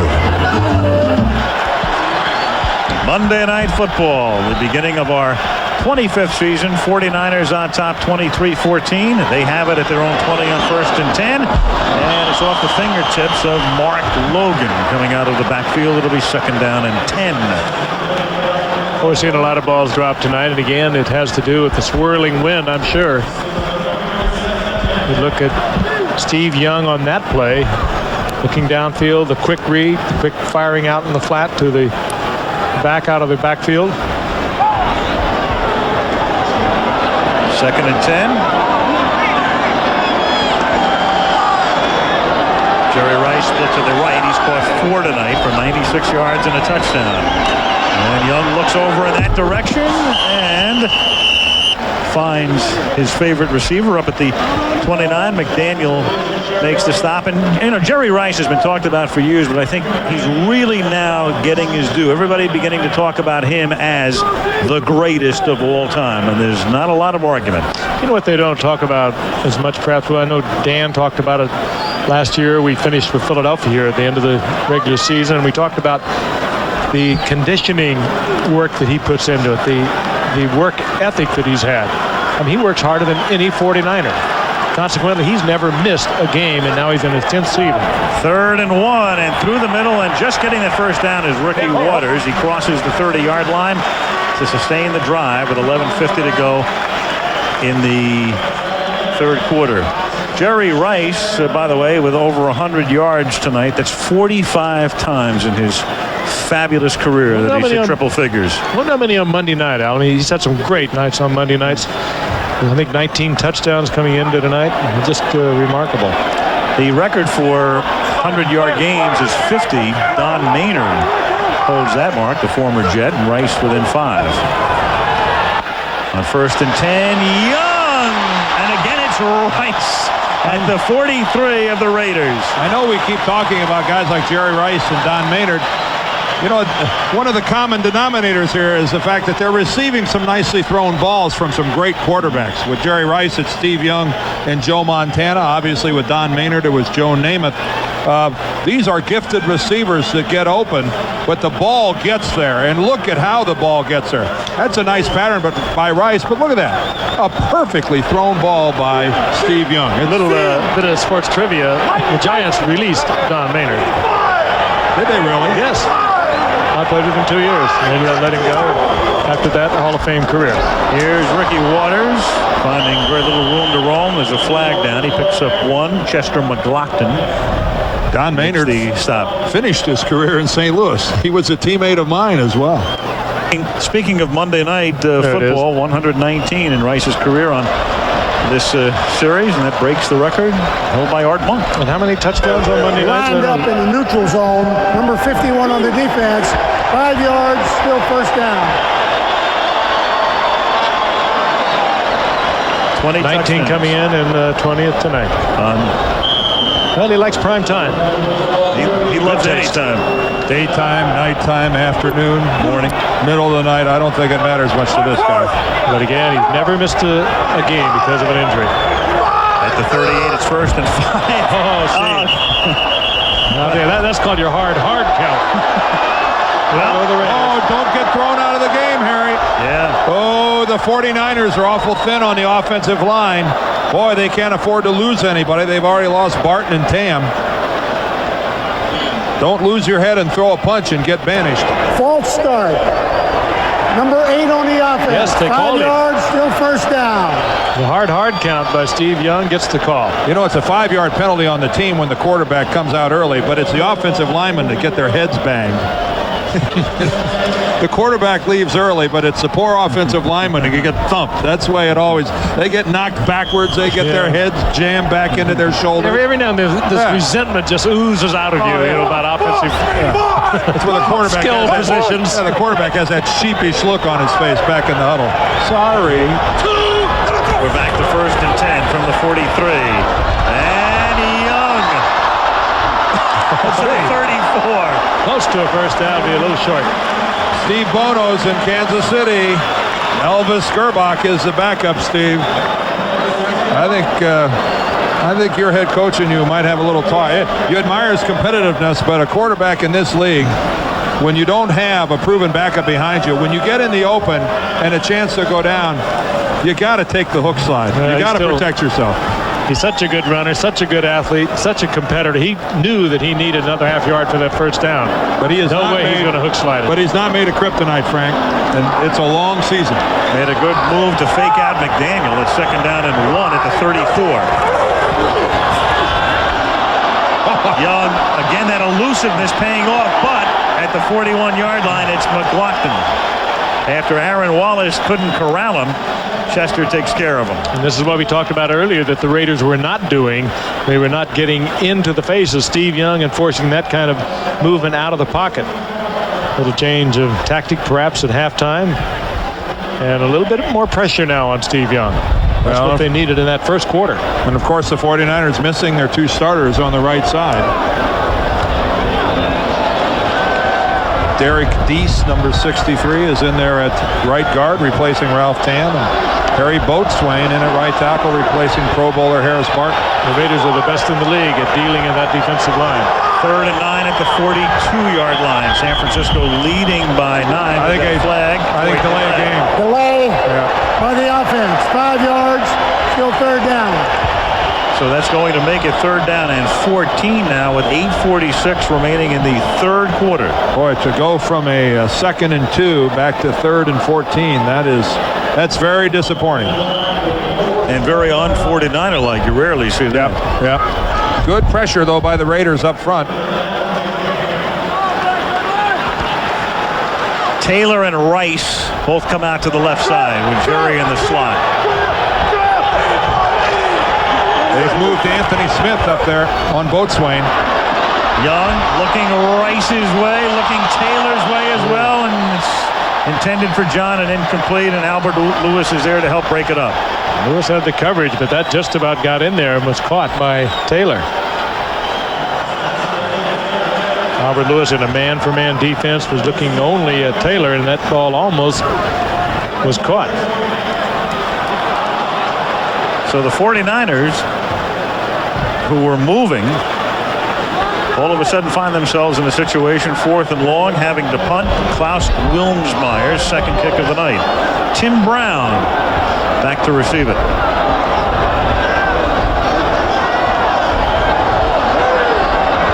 And there's a flag. Hoskins jumping. Brown fair catches it at the 16-yard line. Hoskins came across the line. However, it's still going to be 4th and long. Right. And they have them pinned inside the 20. Granted, it's only going to be at the 16. Decision here for the 49ers, whether they want to try to pin them farther back. And so Red Cashion will ask them if they would like to decline it. Outside, number 20 on the defense. That penalty is declined. It'll be 1st and 10, and that's a timeout. Yeah. If you get them inside the 20, best not to take a gamble. Particularly close to the 15. Beautiful. Welcome to a Monday Night Football 25th anniversary moment brought to you by Southwest Airlines. Flying the low-fare airline is just plain smart. Bo Jackson's Monday night debut was a dazzler as he rushed for an all-time Raider record 221 yards. 3rd down and 6 at the 9. And Bo Jackson to the 20 and out in front, and only one man to beat, but there goes Bo, and nobody catches Bo. Touchdown. Oh, he was flying. This label tells you it's 100% cotton. This label tells you it's 100% real cheese. And this label tells you it's 100% low fares. Always check the label. Southwest, the low-fare airline. On most airlines, you can only get a low fare to a few places. But Southwest has low fares everywhere we fly. So for low fares every time you fly, don't get stuck on some other airline. Southwest, the low-fare airline. Enterprise Rent-A-Car. Look to us for special delivery. Call us. We'll arrange to pick you up at your home, office, or repair shop. That's special delivery. That's Enterprise. On my really pounding headaches, Tylenol didn't always get rid of all the pain. I found that 2 Advil work better than 2 Tylenol gel caps. For my tough headaches, Advil just works better. Advil, advanced medicine for pain. USC tackles Penn State. Ohio State invades Washington. Florida hosts Kentucky, or other regional action Saturday on ABC's College Football. There is your primetime lineup on Wednesday night, featuring Tim Allen with Home Improvement, Brett Butler, Grace Under Fire this Wednesday right here on ABC. 8:16 remaining in the 3rd quarter. 49ers leading 23-14. Raiders at their own 16 on 1st and 10, and Napoleon McCallum goes nowhere. You know, we started tonight by talking about the Raiders and their running game, and last year averaging a paltry 3.3 per carry, the lowest in team history. And again, in tonight's game, here is a team with 16 carries for 29 yards, 1.9 on the ground, and you're not going to win very many games averaging 1.9. We've got somebody down here, Jeff Hostetler. Could be a lineman.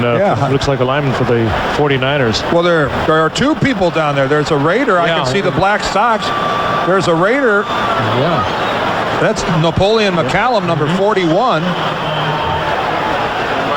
And there's a San Francisco 49er on his back underneath. We believe, I think it's Ken Norton, just looking at the rest of the defensive unit, not seeing, there he is, Ken Norton. And what is Jeff Hostetler doing? Let's watch the conclusion. There's McCallum, 41. That's Ken Norton, number 51 there on the left.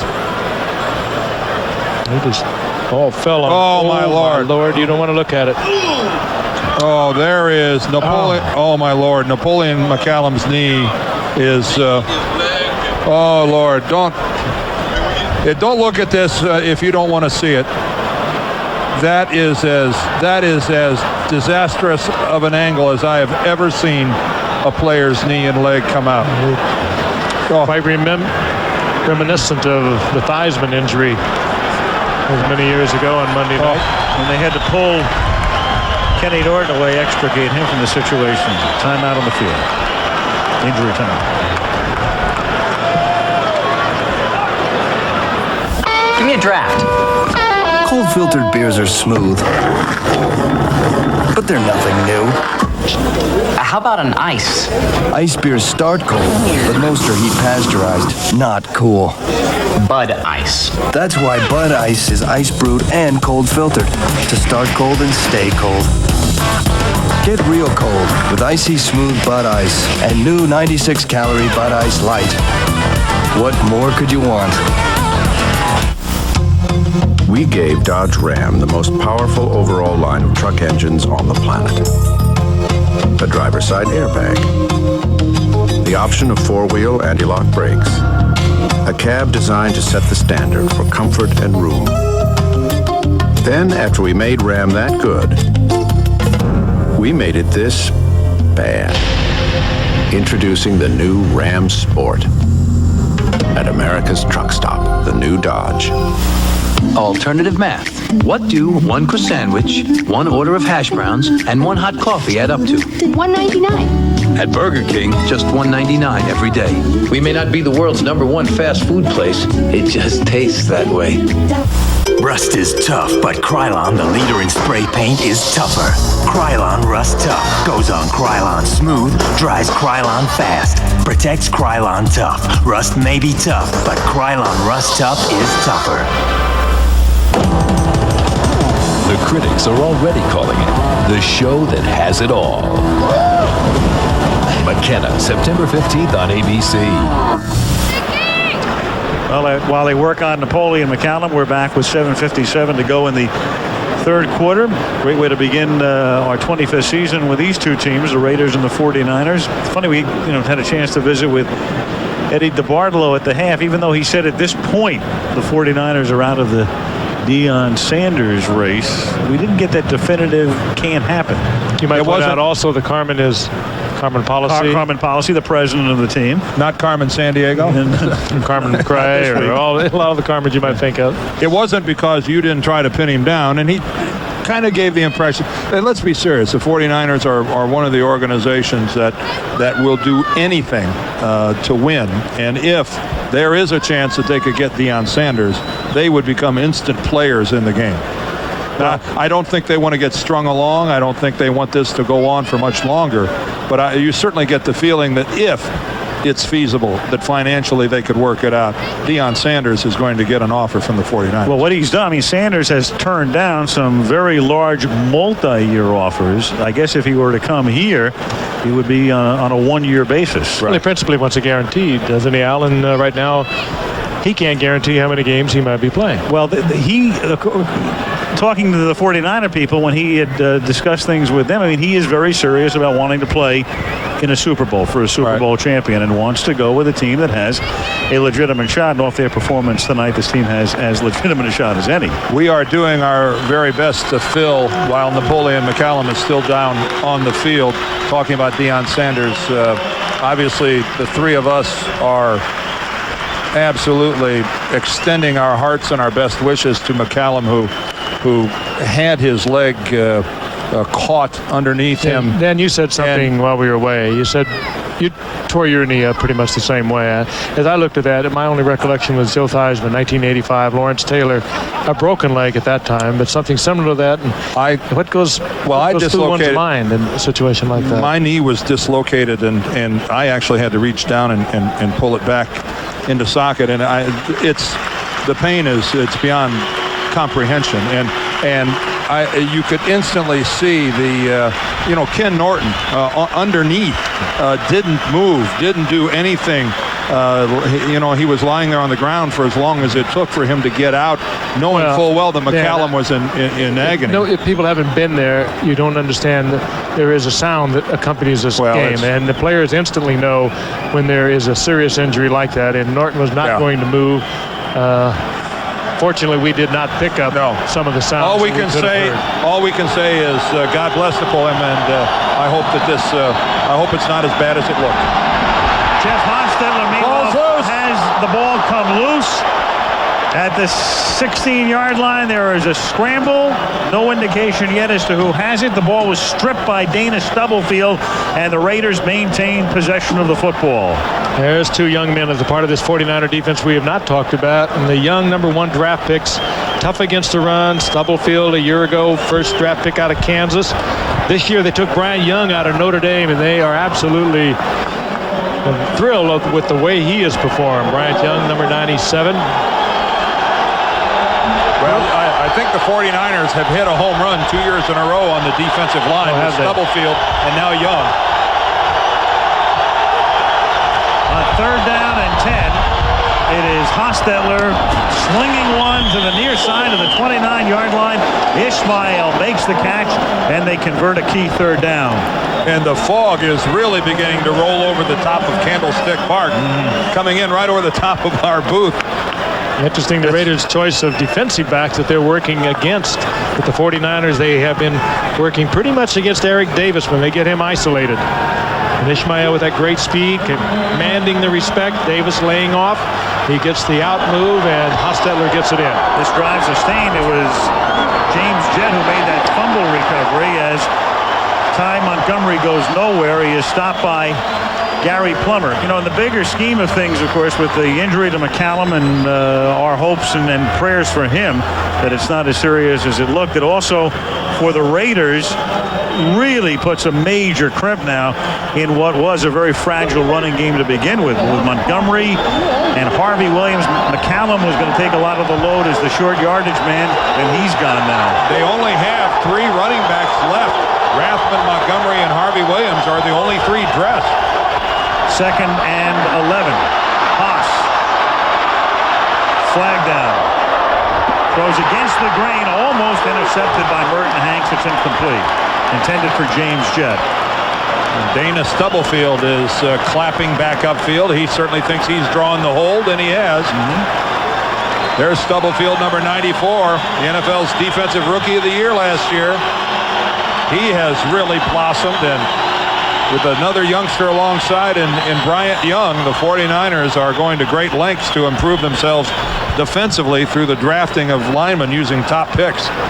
And the 3 linebackers that they've brought in have been really changed the attitude of this team. We talked about it earlier in the game. Ken Norton is a fiery. Holding number 76 on the offense. 10 yards, still 2nd down. Steve Wisniewski, the holding on, you'll see it on the right side of your screen. But there is a new attitude with this 49er defense and brought in by these newcomers. Right side of your screen, you're grabbing the jersey number 76. No question about that one. Take down. But Norton is a fiery guy. Plummer is that kind of a guy. And they have really turned this attitude around. 2nd and 21 from the 17. 9-point 49er lead. Hostetler, and it's Ishmael dropping the football up at the 35-yard line. Oh, boy, when you're down by 9 points and you're trying to get back in it, those are the kind of drops you can't afford. Well, I'll go back to the win, though. We've seen so many drops tonight by very gifted receivers, with sure-handed receivers. I think Tim Brown dropped the ball tonight. Alexander Wright earlier, and now Ishmael. Right off the forearms, and that had to be something that happens to the ball. I mean, that didn't even hit the hands. 3rd and 21 from the 18. 5:49 left 3rd quarter. 23-14 San Francisco. Play clock is down to 3.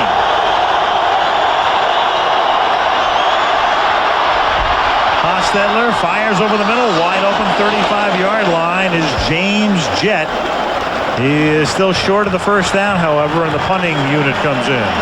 Jett was out there for enough yardage for the 1st down. He saw Hostetler in trouble, had to come back, and that left him, after the reception, short of the 1st.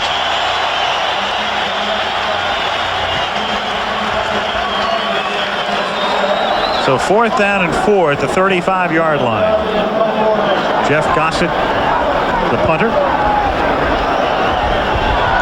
Dexter Carter back to receive it.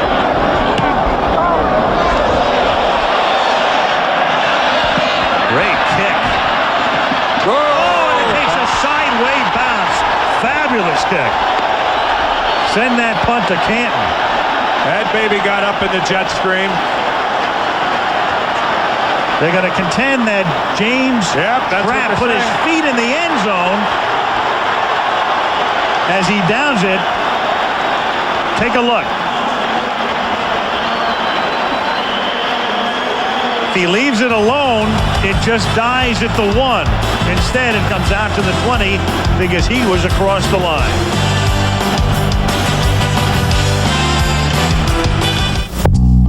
With the only V8 offered in its class, Dakota Club Cab has more. More horsepower. More maximum payload. More room inside. 15 cubic feet more than Ford Ranger or Chevy S10. Oh yeah, and it also tows more. Dakota Club Cab. A little bigger, a lot better. At America's Truck Stop, the new Dodge. I know you've seen NFL quarterbacks in tough situations before, but this season, you'll see and hear personal stories from quarterbacks like Dan Marino, Boomer Esiason, Steve Berline, and John Elway. True life stories that touch them and their families. To introduce the NFL United Way Great Moments series for this 75th anniversary year, there is the President and CEO of the United Way of America, Elaine Chao. For more than 20 years, we've brought you these precious moments. United Way wants to thank the NFL teams, owners, players, and staff for making possible the greatest public service series in television. Commissioner Paul Tagliabue. In this 75th anniversary season of the National Football League, we have a great many accomplishments that our teams, owners, and players are proud of. We're proud to be part of that United Way tradition, reaching those who need help, touching us all. This series will touch you, too. Don't miss it. This message furnished by the National Football League.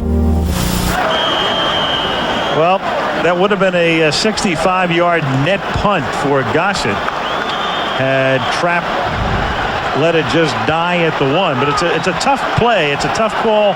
And it's also kind of a crazy rule the way that play ended. Out it comes to the 20 as Ricky Waters gets bounced out of bounds up at the 27. Take another look. Even though his feet, or because of the fact his feet are in the end zone, it is a touchback, even though the ball is outside.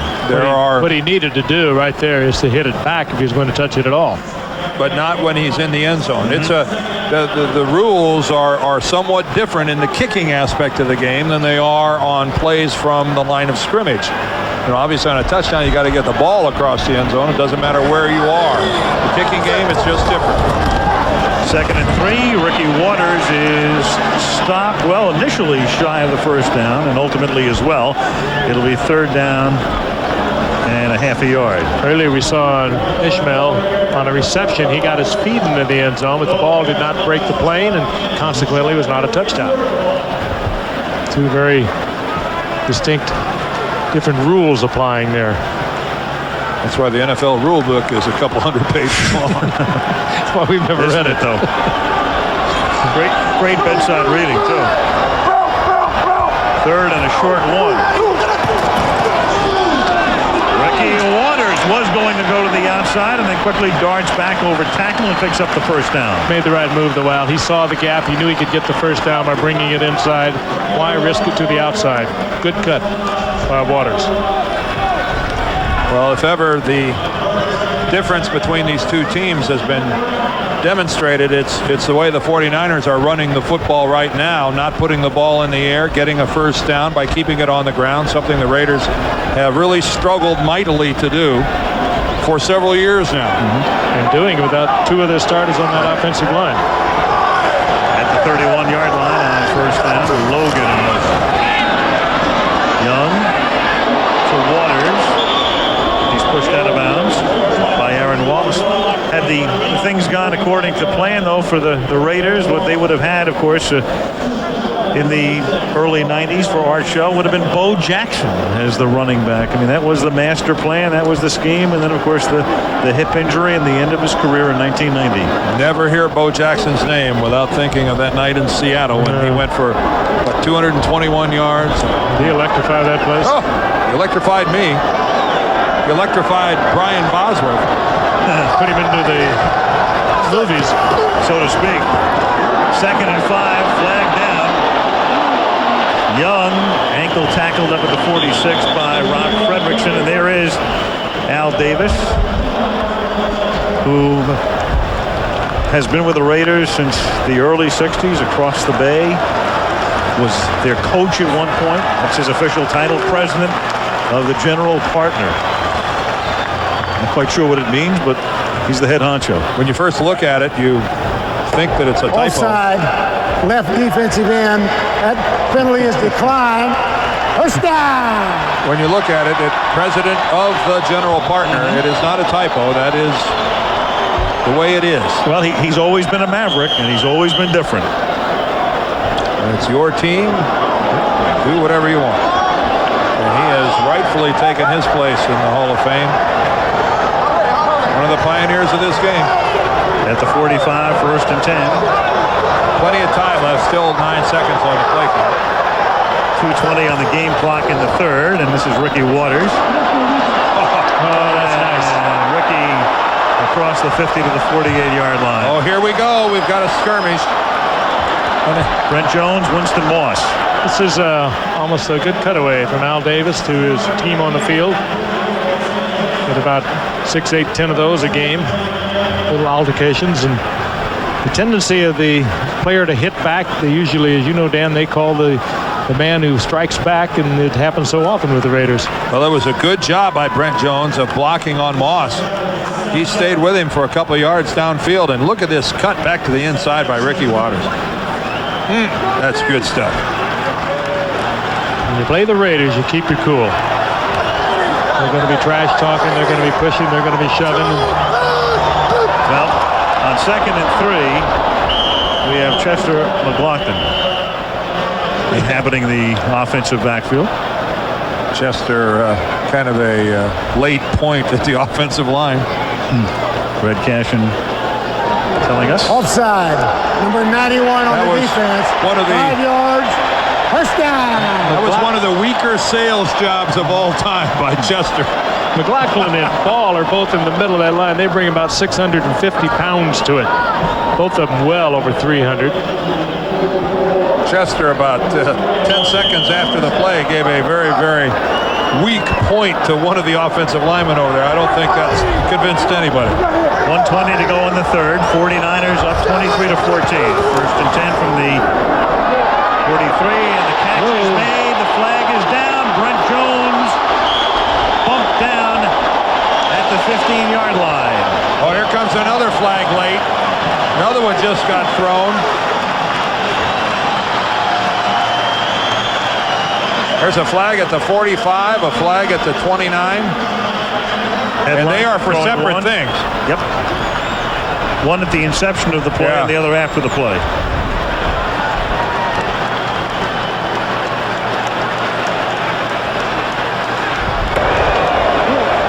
Offside. Number 29 lined up in the neutral zone. There's no foul on the other flag. That's picked up. That penalty is declined. First down. Albert Lewis, the cornerback, lined up. John Fox can't believe it.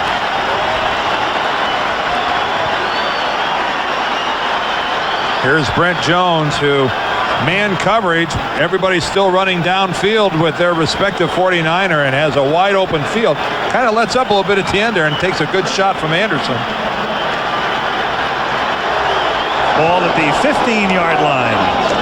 Ricky Waters takes it to the 11. That's a gain of 4. Under a minute to play in the 3rd quarter. 49ers with 2 drives in the 1st quarter, led 14 to nothing. Led 23 to 14 at the half, and that's where we are right now in a thus far scoreless 3rd quarter. We saw Brent Jones make a big play. Actually, no one covering him man for man. This is where they like to work with Brent Jones, too, down in this area, because they tend to want to put 2 people on Taylor. They want to put 2 people on Rice, and usually they try to do something with Brent Jones with linebackers. And he destroys that. 2nd and 6. Ricky Waters dragged down at the 9-yard line. McLaughlin again very active in this quarter. Yeah, Chester was their #1 draft choice a couple of years ago, and that was an excellent play on McLaughlin's part. That's the end of the 3rd quarter. The 49ers leading the Raiders 23 to 14. And Monday football continues from San Francisco after this word from our ABC stations. A shocking story. This confused old man in diapers abandoned at a dog track by the daughter who couldn't care for him. Now, for the first time, she talks and says you might have done the same. Plus, Primetime takes you out to the ball game Thursday. Sunday. It's television's biggest night. Join Patricia Richardson and Ellen DeGeneres live at the Emmys Sunday on ABC. I'm Richard Brown. Tonight at 11, the Raiders and the Niners will gauge this rivalry from the stands, and the World's Population Conference hits a religious snag at 11.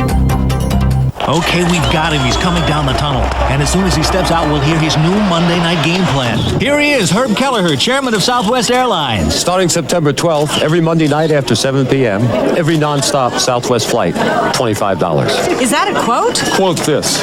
Wow, it looks like Herb's not kidding. I'd say he's celebrating Monday Night Football's 25th anniversary the only way Southwest knows how. We're going to cream them. With low fares. But hurry, when the seats sell out, they're gone. Southwest, the low-fare airline.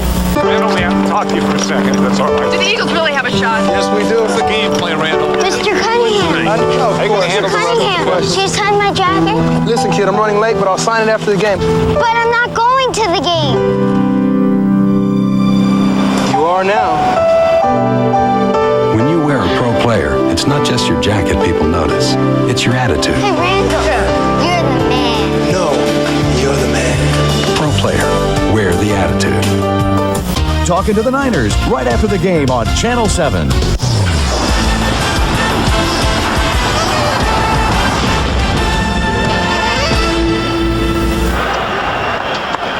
Here's your lineup tomorrow. Full House Sister, Roseanne Ellen and She TV. Prime time tomorrow on ABC.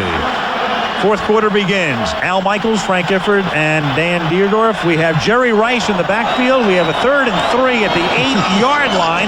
Taylor in motion.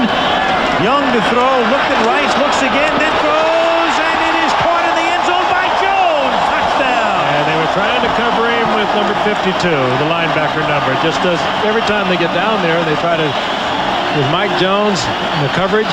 Well, Steve Jones must have stood there for 6 or 7 seconds, and he didn't even have to throw it when he threw it. Steve Young, he just stood there and stood there and stood there.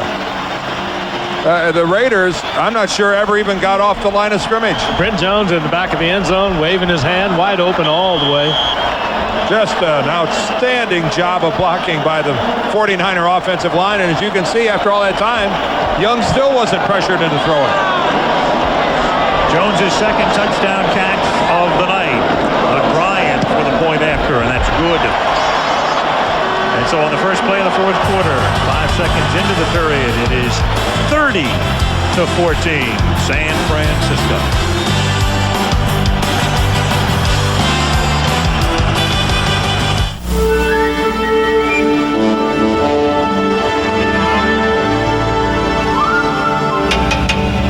Please be seated.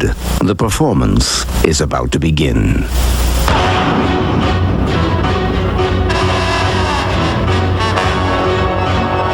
The 32-valve, 280 horsepower Lincoln Mark 8. It's like Beethoven with an attitude. Drive everything else first.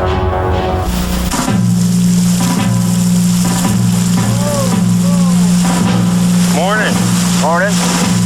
I think you got yourself a shipment of gold. You're taking a General Lee. In the year 2004, time travel is a crime. It turns out going back in time is a pretty easy way to make money. Now, one man is about to take the ultimate power trip. He's gonna be president. But to enforce the laws of time. Surprise. One man is determined to stop him. I never quit. Jean-Claude Van Damme, Ron Silver, Mia Sara, Time Cop. Rated R. Starts Friday, September 16th at theaters everywhere. Leave it to Delta to design a stylish and practical faucet that works with you in perfect harmony. Delta, the way water is brought to life. Is ABC flipped? You bet. Home Improvement's moving to Tuesday. Roseanne's moving to Wednesday. Starting September 20th. Has ABC flipped? Yes. In pass blocking, we talk about fronting a guy up and staying in front of him. Watch the job being done by the 49er offensive line. Look at this. Steve Young doesn't even he could have kept it for another 3 or 4 seconds. Impossible to maintain coverage back in the Raiders secondary when the front four gets as little pressure on the quarterback as that. Well, forget as little pressure. No pressure whatsoever. Magnificent work by the 49er offensive line. Bryant's kick taken by Harvey Williams, and he gets banged down at the 20-yard line. Hello, hello. What a shot administered there. Adam Walker, number 27, comes in with a big pop. Adam Walker, he of the many cuts. He's been over 20 times he's been moved by the 49ers. Cut, re-signed, practice squad, traded. He just keeps resurfacing. In there with Adrian Hardy between the two of them, they got it done. Raiders now trailing by 16. And Hostetler throws to James Jett. You know, one of the new rules now comes into play, and it's the great two-point conversion rule. In the past, you're down by 16. You are 3 scores away. Right now, you're 2 touchdowns and 2 two-point conversions away. It's a whole other situation. You're 2 scores down any way you look at it. And you're a good company man, Al. Otherwise, if they can get 16 points, we got a tie ball game. With their receivers, anything's possible. 2nd down and 2. Hostetler dumps it over the middle. It's batted into the air. Intercepted by Dennis Brown. Ken Norton got a hand on it. Batted it in the air. Brown with the pick. Almost looked like it hit the official. The official was right in the middle of things. He ducked at the last minute.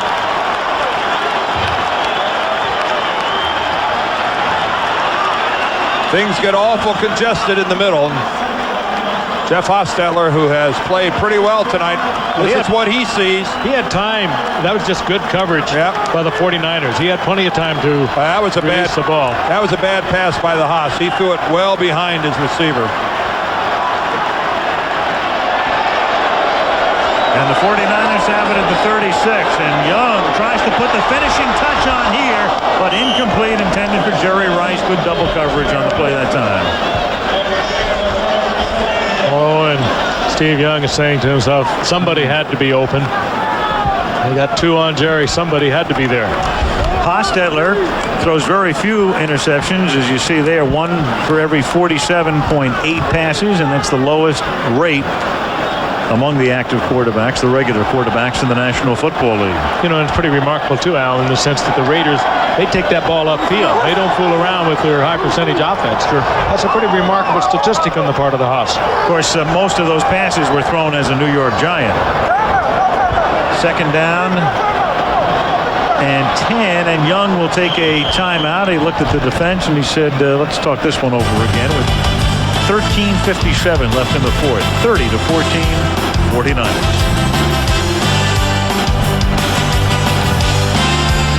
You've got the winning color. When it comes to getting my oil change, it's basically a no-brainer. I mean, I always use Pennzoil.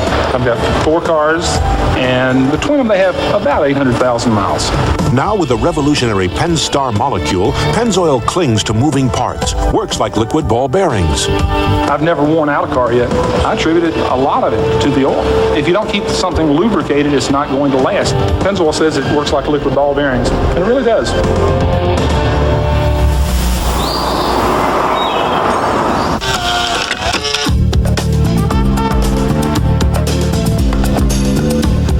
To truly appreciate Lincoln Mark 8's premium sound system, just crank it up.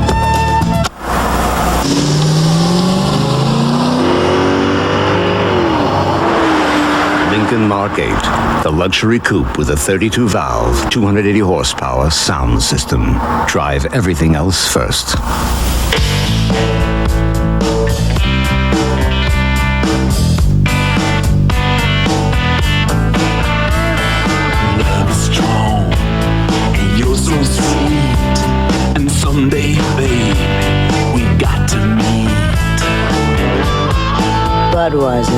King of Beers welcomes you to the Voodoo Lounge. Love is strong, and you're so sweet. The Bears are hungry and have set their sights. The Eagles are the target here on Monday night. That little cable car is going halfway to the stars. That looks like Dick Butkus.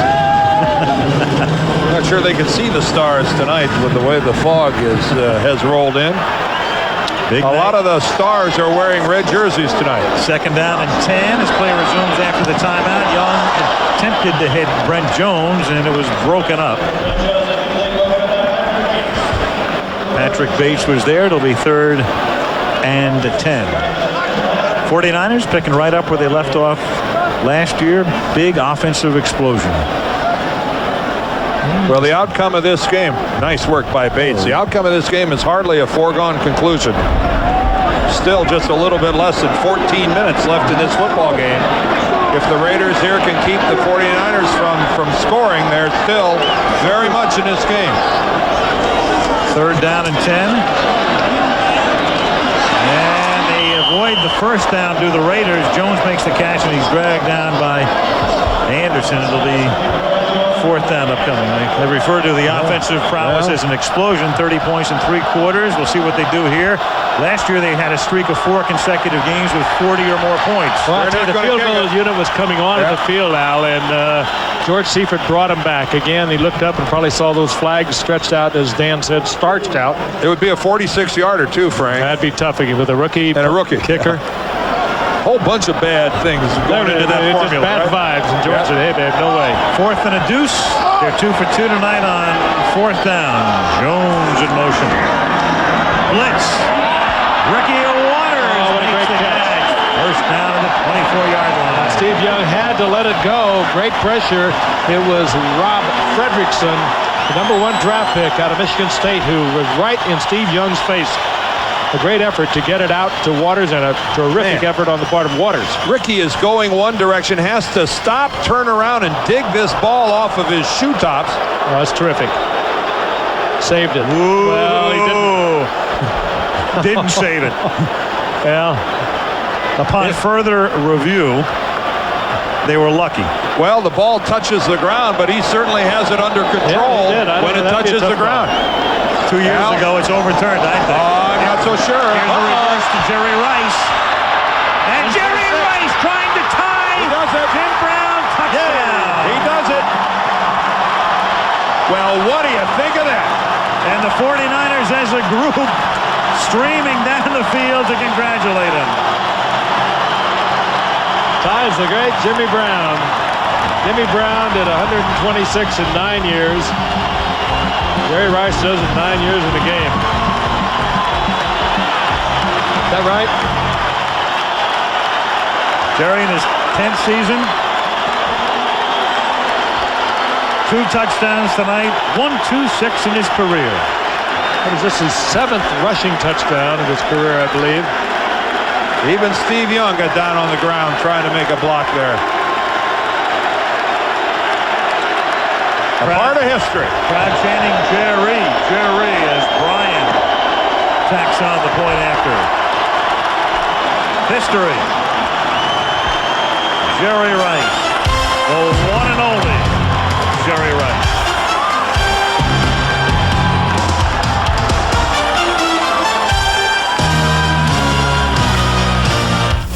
One of the things that sets Mercury Villager apart from the rest of the minivan crowd is its unique sliding rear seat. For those occasions when you need more room, slide the seat forward. More room? Slide it forward to the middle seat. More room? Remove the middle seat and slide all the way up. And if you still need more room, call Milo. The Mercury Villager. All this and the quality of a Mercury. Team needs new jerseys. Person has to deliver them overnight. Goes to post office. Finds express mail as a smart solution. Guarantees delivery. Jerseys arrive on time. Person avoids getting sacked. Goodyear announces all Wranglers on sale for pickups, 4x4s, and vans. And that's not all. Save 25% on selected passenger and performance radials. Sale ends September 17th at participating Goodyear retailers. Natural Born Killers. Eye-popping. 2 thumbs up, rave Siskel and Ebert. Time calls it explosive, delirious, daredevil fun. You ain't seen nothing yet. Natural Born Killers. Rated R. Now playing at a theater near you. Person needs to send resume to New York. Wants to make a big impression. Goes to post office. Finds out priority mail is a smart solution. Resume gets noticed. Person gets job. Now, if you can only get a can. Next Monday, the season kickoff of Coach. Yes! Something so shocking, so scandalous, it will change their lives forever. Coach's season premiere next Monday on ABC. Jerry Rice and Jimmy Brown sharing the top of the list. Most career touchdowns, and we started to talk about it before. He's got, barring injury, several years left. He'll do to that mark what Wayne Gretzky's done to a lot of records in hockey. Just blow them out. And I would imagine right now there's a pretty happy guy in Kansas City watching this game thinking that, hey, I had a little part of that. Joe, and they're going to see Joe in person on Sunday. Ismail takes the short kick, and the Rocket runs out of fuel at the 37-yard line. Singleton makes the tackle. Another look at a little bit of history here. Rice and Brown at 126, Peyton at 125, and then John Riggins and Marcus Allen still going with 114. Here it is again. His 7th career rushing touchdown. You know, and Ricky Waters barely got the handoff. He was being tackled almost as he handed the ball off to Jerry Rice. But again, this is partly Jerry Rice, but more than anything else, that was just wonderful execution by the 49ers.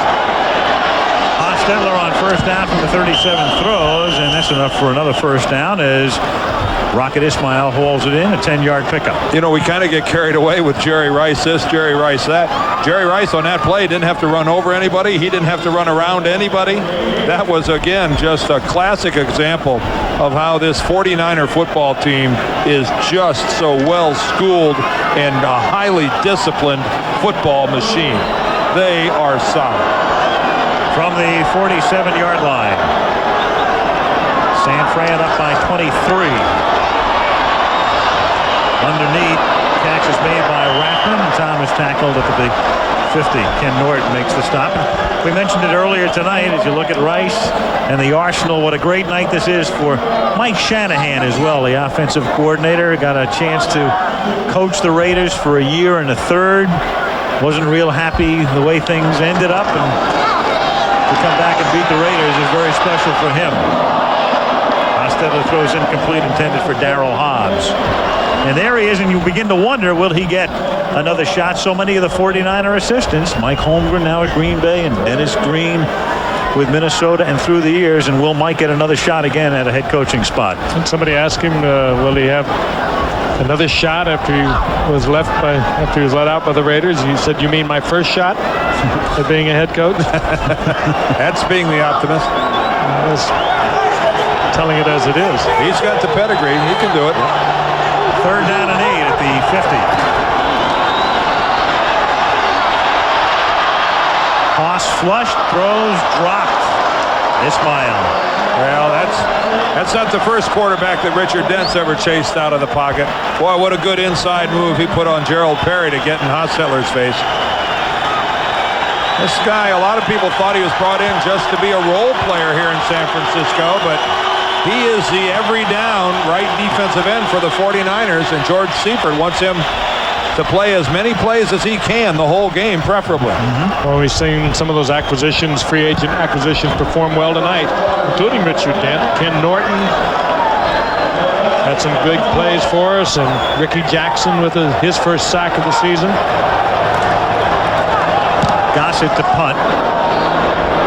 Tries to angle it away from Carter and sends this one out of bounds near the 10-yard line. They'll spot it at the 11 with 11:02 to go.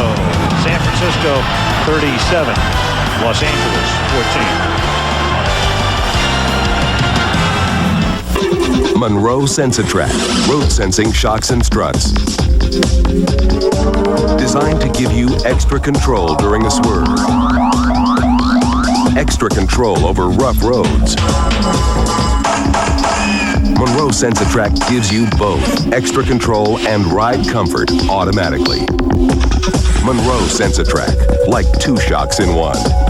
Call 1-800-STRUT now for a Monroe Sensatrack dealer near you.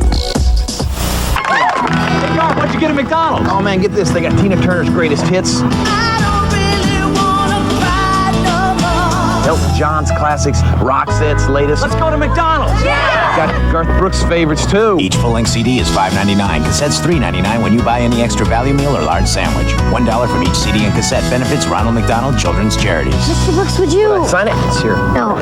Trade for Tina Turner. What you want is what you get at McDonald's today. That's my only Tina. Appearances can be deceiving. For example, do you see 2 faces or a goblet? Which line is longer, A or B? Is this the interior of a full-size luxury car with room for 5 and standard dual airbags? Actually, it's the fully equipped Mercury Tracer, the small car that will change the way you look at small cars. Tracer from Mercury. Now, is this Mercury Tracer half empty or half full? A promotional fee has been paid by Northwest Airlines.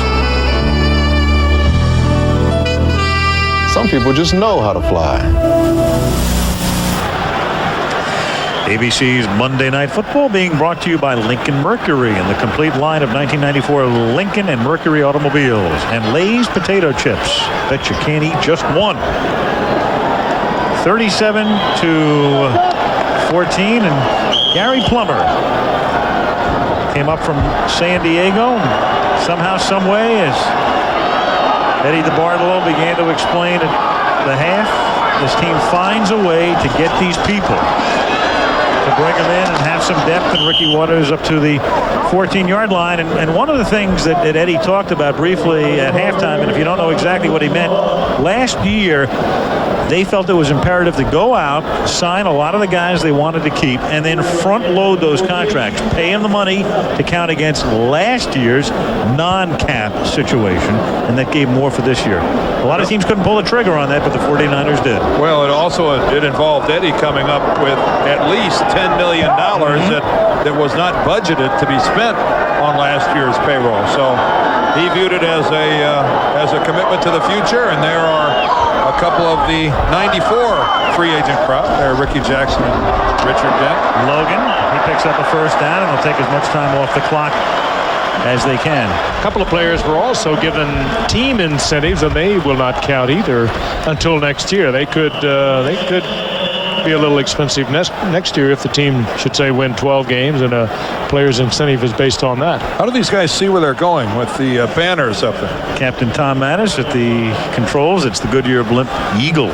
I could fly that. Not with me in it. Got a player down at the 17-yard line. It is Anthony Smith who needs a respite. So for the Raiders, they're down by 23. They'll fly back home. They are home. Have the Chargers next week at home. And look at the numbers. The 49ers with 407 yards and the Raiders just 182 yards. Of which, as you see, only 28 yards have come on the ground. And from the top of this telecast, when Al first talked about the Raiders and mentioned the fact that they must somehow develop a running game, to the conclusion of this ball game, it's painfully obvious that the Raiders are pretty doggone strong in all departments. And if they're one glaring weakness, and what keeps them from being a great team, is their inability to run the football. And if Art Shell is to really field a football team that's worthy of a trip to the Super Bowl, they have got to run the football and run it effectively. So the Raiders are going home. For the Chargers are actually going to be facing the Seahawks. There's Logan picking up 1 to the 25. The 49ers, of course, go to Kansas City. And once they get by that game, 49ers have the Rams, and then the Saints and the Eagles, Lions, Falcons, Buccaneers. So the schedule gets a lot easier after the first 2 weeks. Talking to George Seifert last night, we're talking about this game. We're talking about all the hoopla is going to surround next week's game against Kansas City and Joe Montana. And he said we can't lose sight of the fact we have a division game coming up in our third game. Speaking, of course, of the Rams. The Rams winners yesterday over Phoenix. 2nd and 9 at the 25-yard line. Waters. I think George is just being pragmatic there and saying, if we're going to lose a game, I'd prefer that it be to the Raiders or to Kansas City, a team from the AFC. It doesn't count as a conference loss. And he's right. You win your division first, and then you advance in the playoffs in your own conference. And if you have to lose a ball game, lose it to a team from the other conference. And they haven't lost many over the years. Well, they're not going to lose many games this year. Remarkable record over the past 13 years. Somebody is going to have to really throw in a big-time surprise for the 49ers and the Cowboys not to be playing one another in the NFC Championship game. So Raffin on the other side of the field, and Steve Young gets buried by Jerry Ball, free agent pickup. One-time Lion who spent last year with Cleveland and signed with the Raiders. So the 49ers will kick as we have a little bit more than 8 minutes to play in the fourth quarter. 37-14 San Francisco.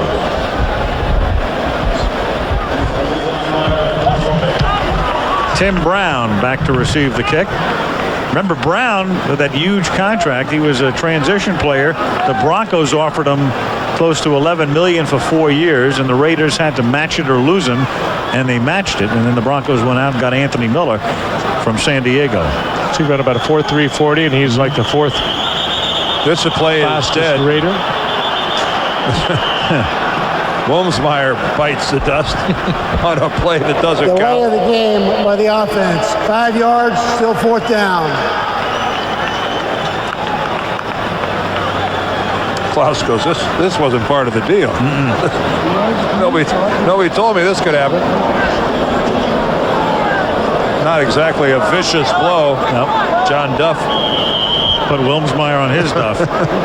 That was, boy, what a lethal shot that was, huh?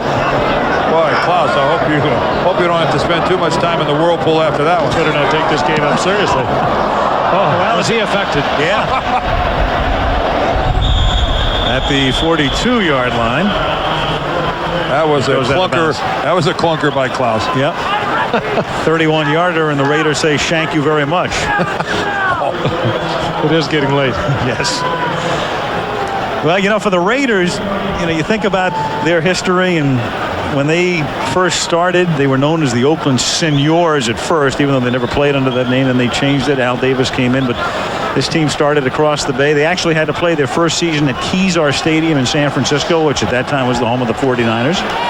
And the Raiders spent 1961 here at Candlestick Park. This was their home, long before it became the 49er home. Flag down as Jackson came across. Whoa! The ball is loose. A lot happening on this play, and Ricky is all over the place. He was into the backfield. He picks up the ball. He's at the 29. Let's see about the call. Well, the snap comes to Hostetler. It looks like before he's ready for it. And he's hurt. I don't know. It didn't appear that Haas was ready for the snap of the ball. There is no foul on the play. First down. The center cannot be offsides. Don Mosbar, it appears, snaps the football before any of the offensive team was ready to go. Well, I tell you, Take a top look of at your this. screen, Ricky Jackson gets See, there up goes on the this. ball. There goes the ball, and nobody's going with it. And the offensive tackles are at a tremendous disadvantage when the ball is snapped early. Ricky Jackson was a guy coming around the corner. Richard Dett from the other side. And Bruce Wilkerson gets a tackle there on Ricky Jackson. Crowd is chanting Jerry. They want to see the record broken. And boy, what a shot Hostetler took. No, that's an early snap, and boy, that puts everybody in a hole. William Floyd now into the game as Jerry Rice splits wide right. Floyd, one of their 2 number-1 round draft choices, the fullback, and the rookie carries for the first time, and William Floyd picks up 3 to the 27-yard line. Oh, and there goes Nolan Harrison. He jackhammers Steve Wallace from behind. Wallace doing the smart thing, walking back to the huddle. Former Pro Bowler, didn't make it last year. His contemporary on the other side, Harris Barton, made it, but what a fine football player, and playing that extremely important left tackle position. Although with the 49ers, not the same as any other team because of the fact that Young's a left-hander. Harris Barton actually has to fill that role on the other side. Right now, Harry Boatswain filling in for Harris Barton. 6.5 minutes to go. Try to figure that out. 49ers by 23, second and 7. Young slides out of bounds at the 22. And let's find out about Napoleon McCallum's condition. What do you know, Lynn Swan? Al, they took him out with would have been the center field fence for the baseball configuration, put him in the ambulance and took him to Stanford Hospital.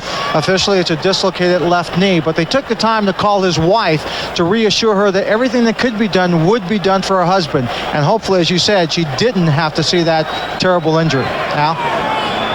Okay, thank you, Lynn. And Napoleon McCallum hurt earlier in the half, and Aaron Wallace is shaken up right now. While we love to see every television set in America tuned to Monday Night Football, I'm for one am hopeful that it was not on tonight in the McCallum household.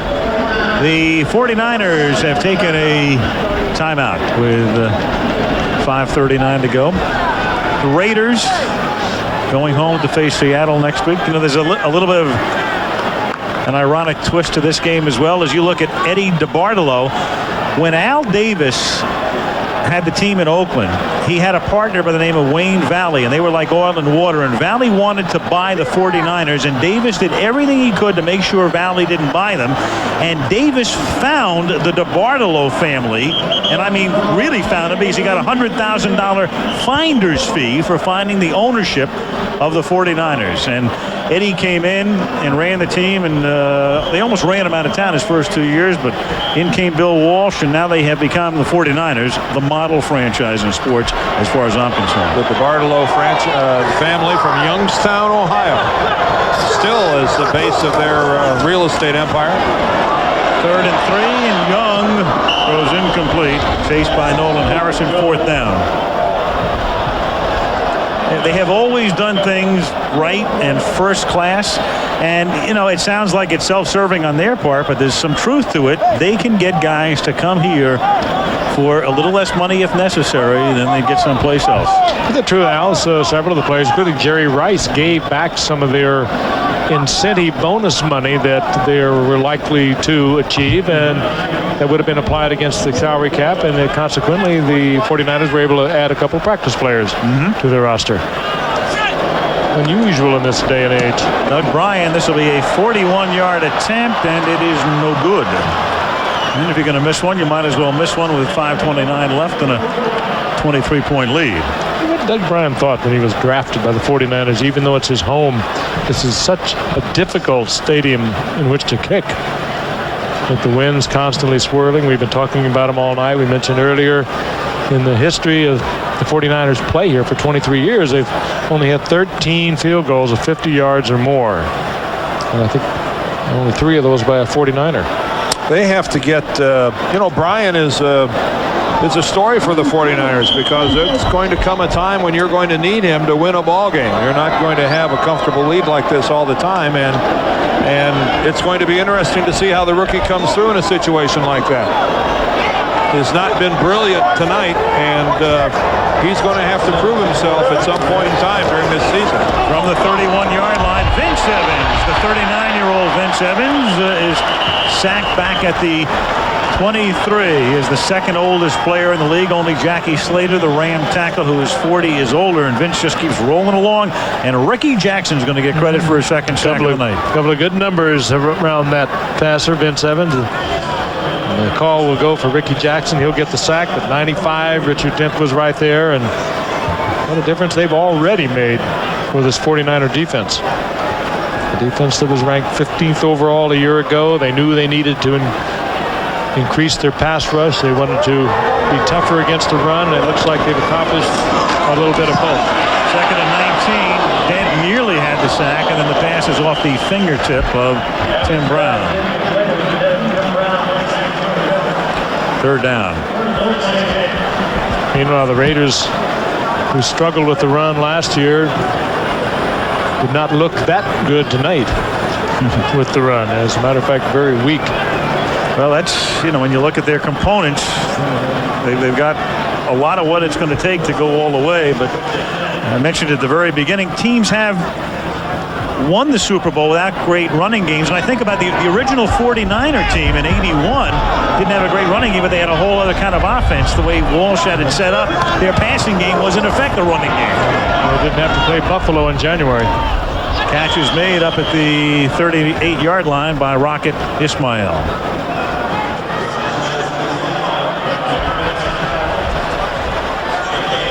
And the Raiders on 4th and 3 without a huddle will go for it, down by 23.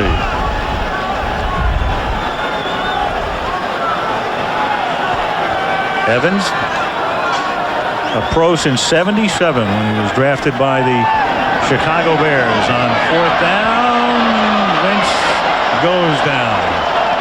And that's another sack back at the 38-yard line. Started for those Chicago Bears, Al, and then played for the Chicago Fire and Denver Gold. Been around. Bryant Young and Ricky Jackson was also there. We'll get the official scoring in a second, but he might get a half a sack on that, which would give him. Nope, they say no, he won't. He'll stick with his 2. Well, who's going to come in and play quarterback for the 49ers? That's what's. Are they going to try to get Jerry Rice the record? Steve Young is coming back out. And I have to admit, this is somewhat of a surprise. This 37-14, that's Elvis Gerbach, the backup quarterback, the inexperienced one. And Jerry Rice remains in the game, and I can only assume that it is George Seifert's wish to get this record behind him. Alfred Lewis is trailing him. And they're going to go his way. And he's got it. The record. He did it. Good call, Dan. I wouldn't have thought they would do it. But it is behind them now. What a way to break it. He went up, he battled for it, came down with it. They sent him in motion, and in the defensive backfield, Lewis trailed him, and it was Lewis with the coverage, but Jerry Rice is just unstoppable. Well, if you stayed up late tonight and sacrificed a little sleep, you can tell everybody you saw it live. You saw NFL history in the making, and you saw it when it happened. He took it away from one of the best defensive backs this game has ever had. Albert Lewis on the coverage. Glad I was here.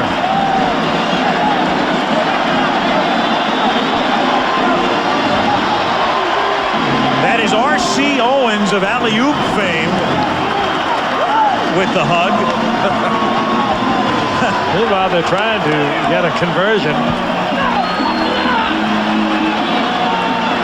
Rice tonight, that's 7 catches.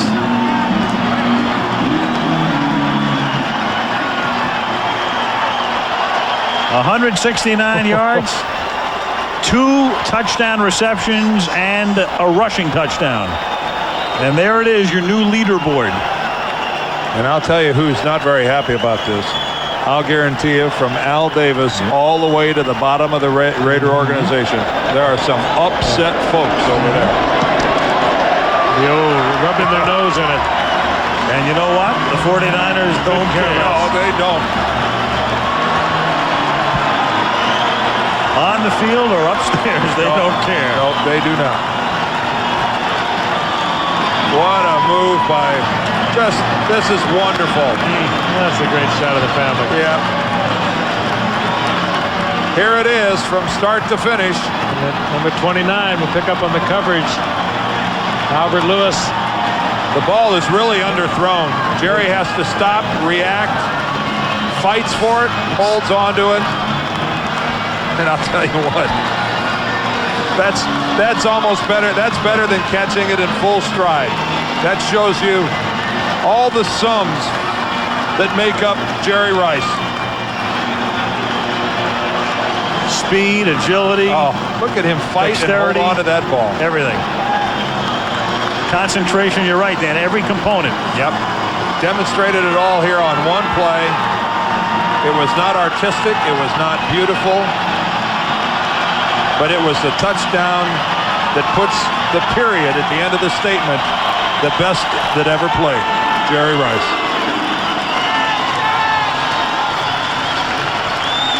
They may waive the 5-year rule for him in the Hall of Fame. You know, Jim Brown held that mark, and we'll bring it up in a second when we get a moment to detail it. But there are some historic marks, and some of them have been held a lot longer than others, and that one stood for a long time.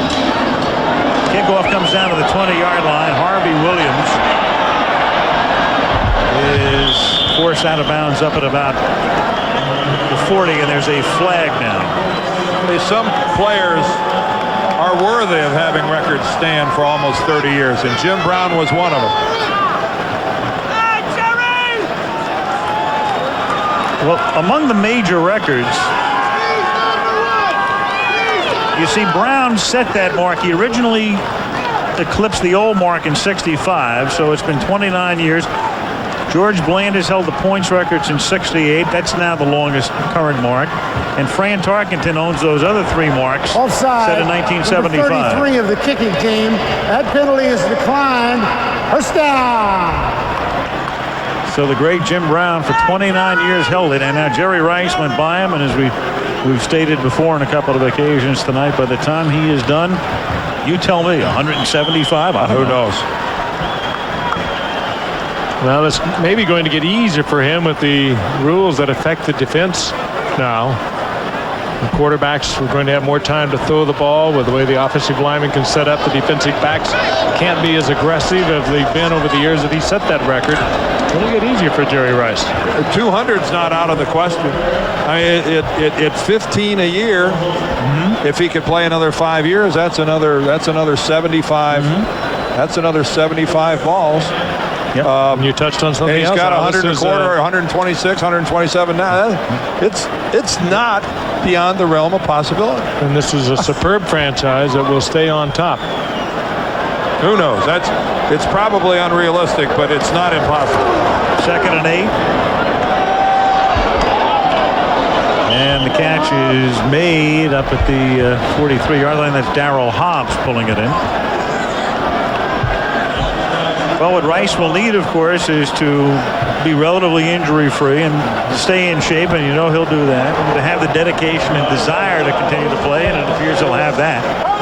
He needs to have Steve Young play another 5 years. Yeah, right.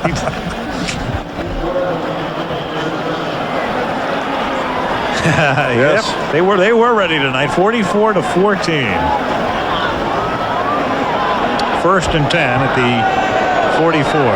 2:40 to go in the 4th. Vince Evans scrambles away and is stopped at the 41-yard line. And Albert Lewis makes his Raider debut, and it's a not successful one. And Eddie Anderson as well, pretty much illustrating the Raider feeling at the moment. Long way to go. Long way to go. This is just Labor Day night. By the way, happy Labor Day. I hope yours was. First on the East Coast, Labor Day be over. We are still laboring. 3rd down. What a wonderful spot to be to watch this history being made tonight. We've been lucky. We saw Art Monk break the receiving record. That happened on a Monday night game. His total yardage record. Jerry Rice, the most touchdowns. Sure, Art is less than thrilled that he got to witness this. Where history is made. The look of a winner right there. That's the lawyer, the barrister. Steve's saying, if I wouldn't have thrown such a rotten pass, Jerry, you wouldn't have been able to come back and make that brilliant catch. Steve Young got his law degree this past off season. Brigham Young. 3rd and 7. And At the 2-minute warning, Mark Thomas, number 72, buries Vince Evans. 44-14 San Francisco.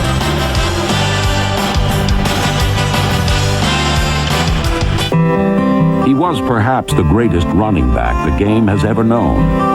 And on the day he set the NFL's all-time rushing record, his uniform was sent to the Hall of Fame.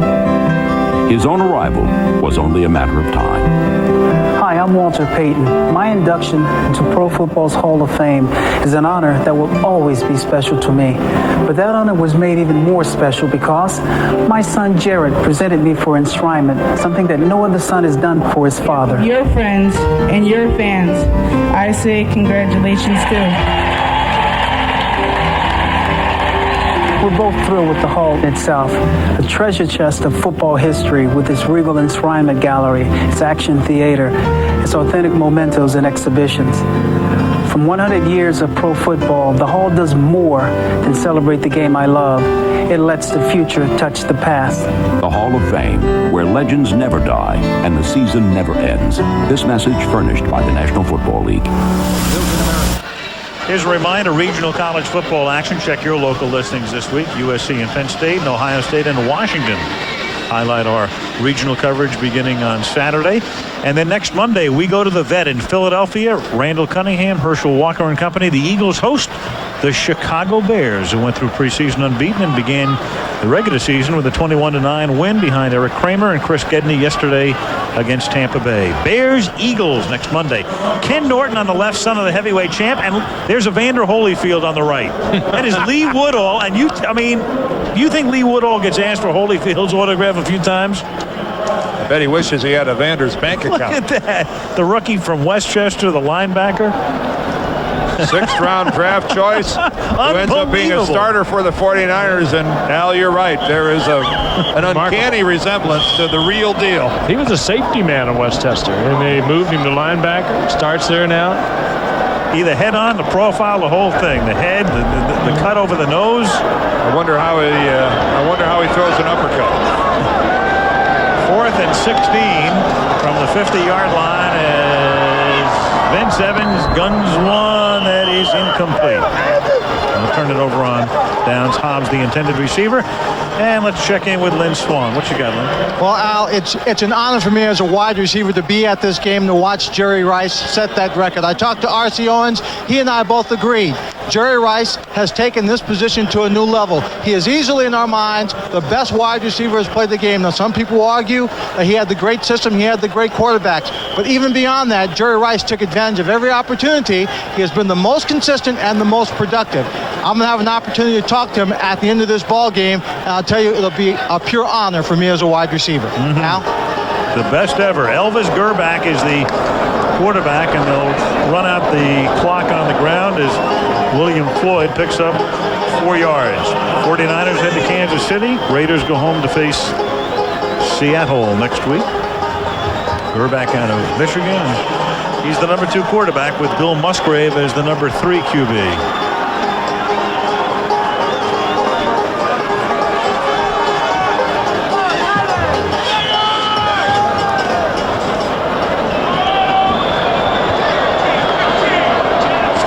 Tonight was 19 of 32, 308 yards and 4 touchdowns. Adam Walker piled up, minimal gain, and 49ers will run one more play and move into a tie with the Rams for first place. Rams knocking off Buddy Ryan's Cardinals yesterday. And I have to go along with what Dan said a moment ago. It's hard to believe that the 49ers and the Dallas Cowboys, given what we saw yesterday and what we saw tonight, will not be battling once again to represent the NFC in that Super Bowl. Obviously, a lot can happen between now and the end of the season, injuries and things like that. But these two teams certainly appear to be the class of the National Football Conference. Some of the traditional powers appear to have fallen back a little bit. And you look at these two, and you look at Lynn getting ready down there to talk to Jerry Rice. They just seem destined to do battle again in the NFC Championship game. Of course, we've got a vested interest in that, seeing we're doing the Super Bowl this year on January 29th. Bring that up. Well, people thought this might be a Super Bowl preview, but, well, as we mentioned before, the Raiders have a couple of holes to fill, and that's pretty obvious after tonight. All right, let's check in with Lynn Swann. Okay, Al, I'm here with the man himself, Jerry Rice. Congratulations. Have you been thinking about this? Just a little, but, I'm very fortunate because I had so many guys to help me get to this position. Joe Montana, Steve Young, so many other quarterbacks, and this team, they really supported me the entire year. They came out, they played hard, so I give all the credit to them. Your wife, Jackie, said you were unusually quiet this week. I was very emotional. I wanted to come out and win this football game. That's the most important thing. If I broke the record, that was fine. But I just wanted to come out here with the intensity, make plays, help my team to win, and if I had a shot, go for it. Do you realize how high a standard you're setting for everybody else to follow? No, Lynn, I'm just having a good time. I enjoy this game. I love it. I try to condition myself during the off season, and this is number 10 for me, and I'm really starting to enjoy it more. And it's just a lot of fun to me. I just go out and work hard. Congratulations. We look forward to a lot of years of watching you catch the ball. Thank you. I appreciate that. Al? Okay, thank you, Lynn. So history written here tonight at Candlestick Park. Steve Young had a big night. And the 49ers beat the Raiders 44-14. We'll see you next Monday. It's the Bears and the Eagles from Philadelphia. Until then, Al Michaels, Frank Gifford, Dan Deerdorf, Lynn Swann. Good night from Candlestick Park in San Francisco.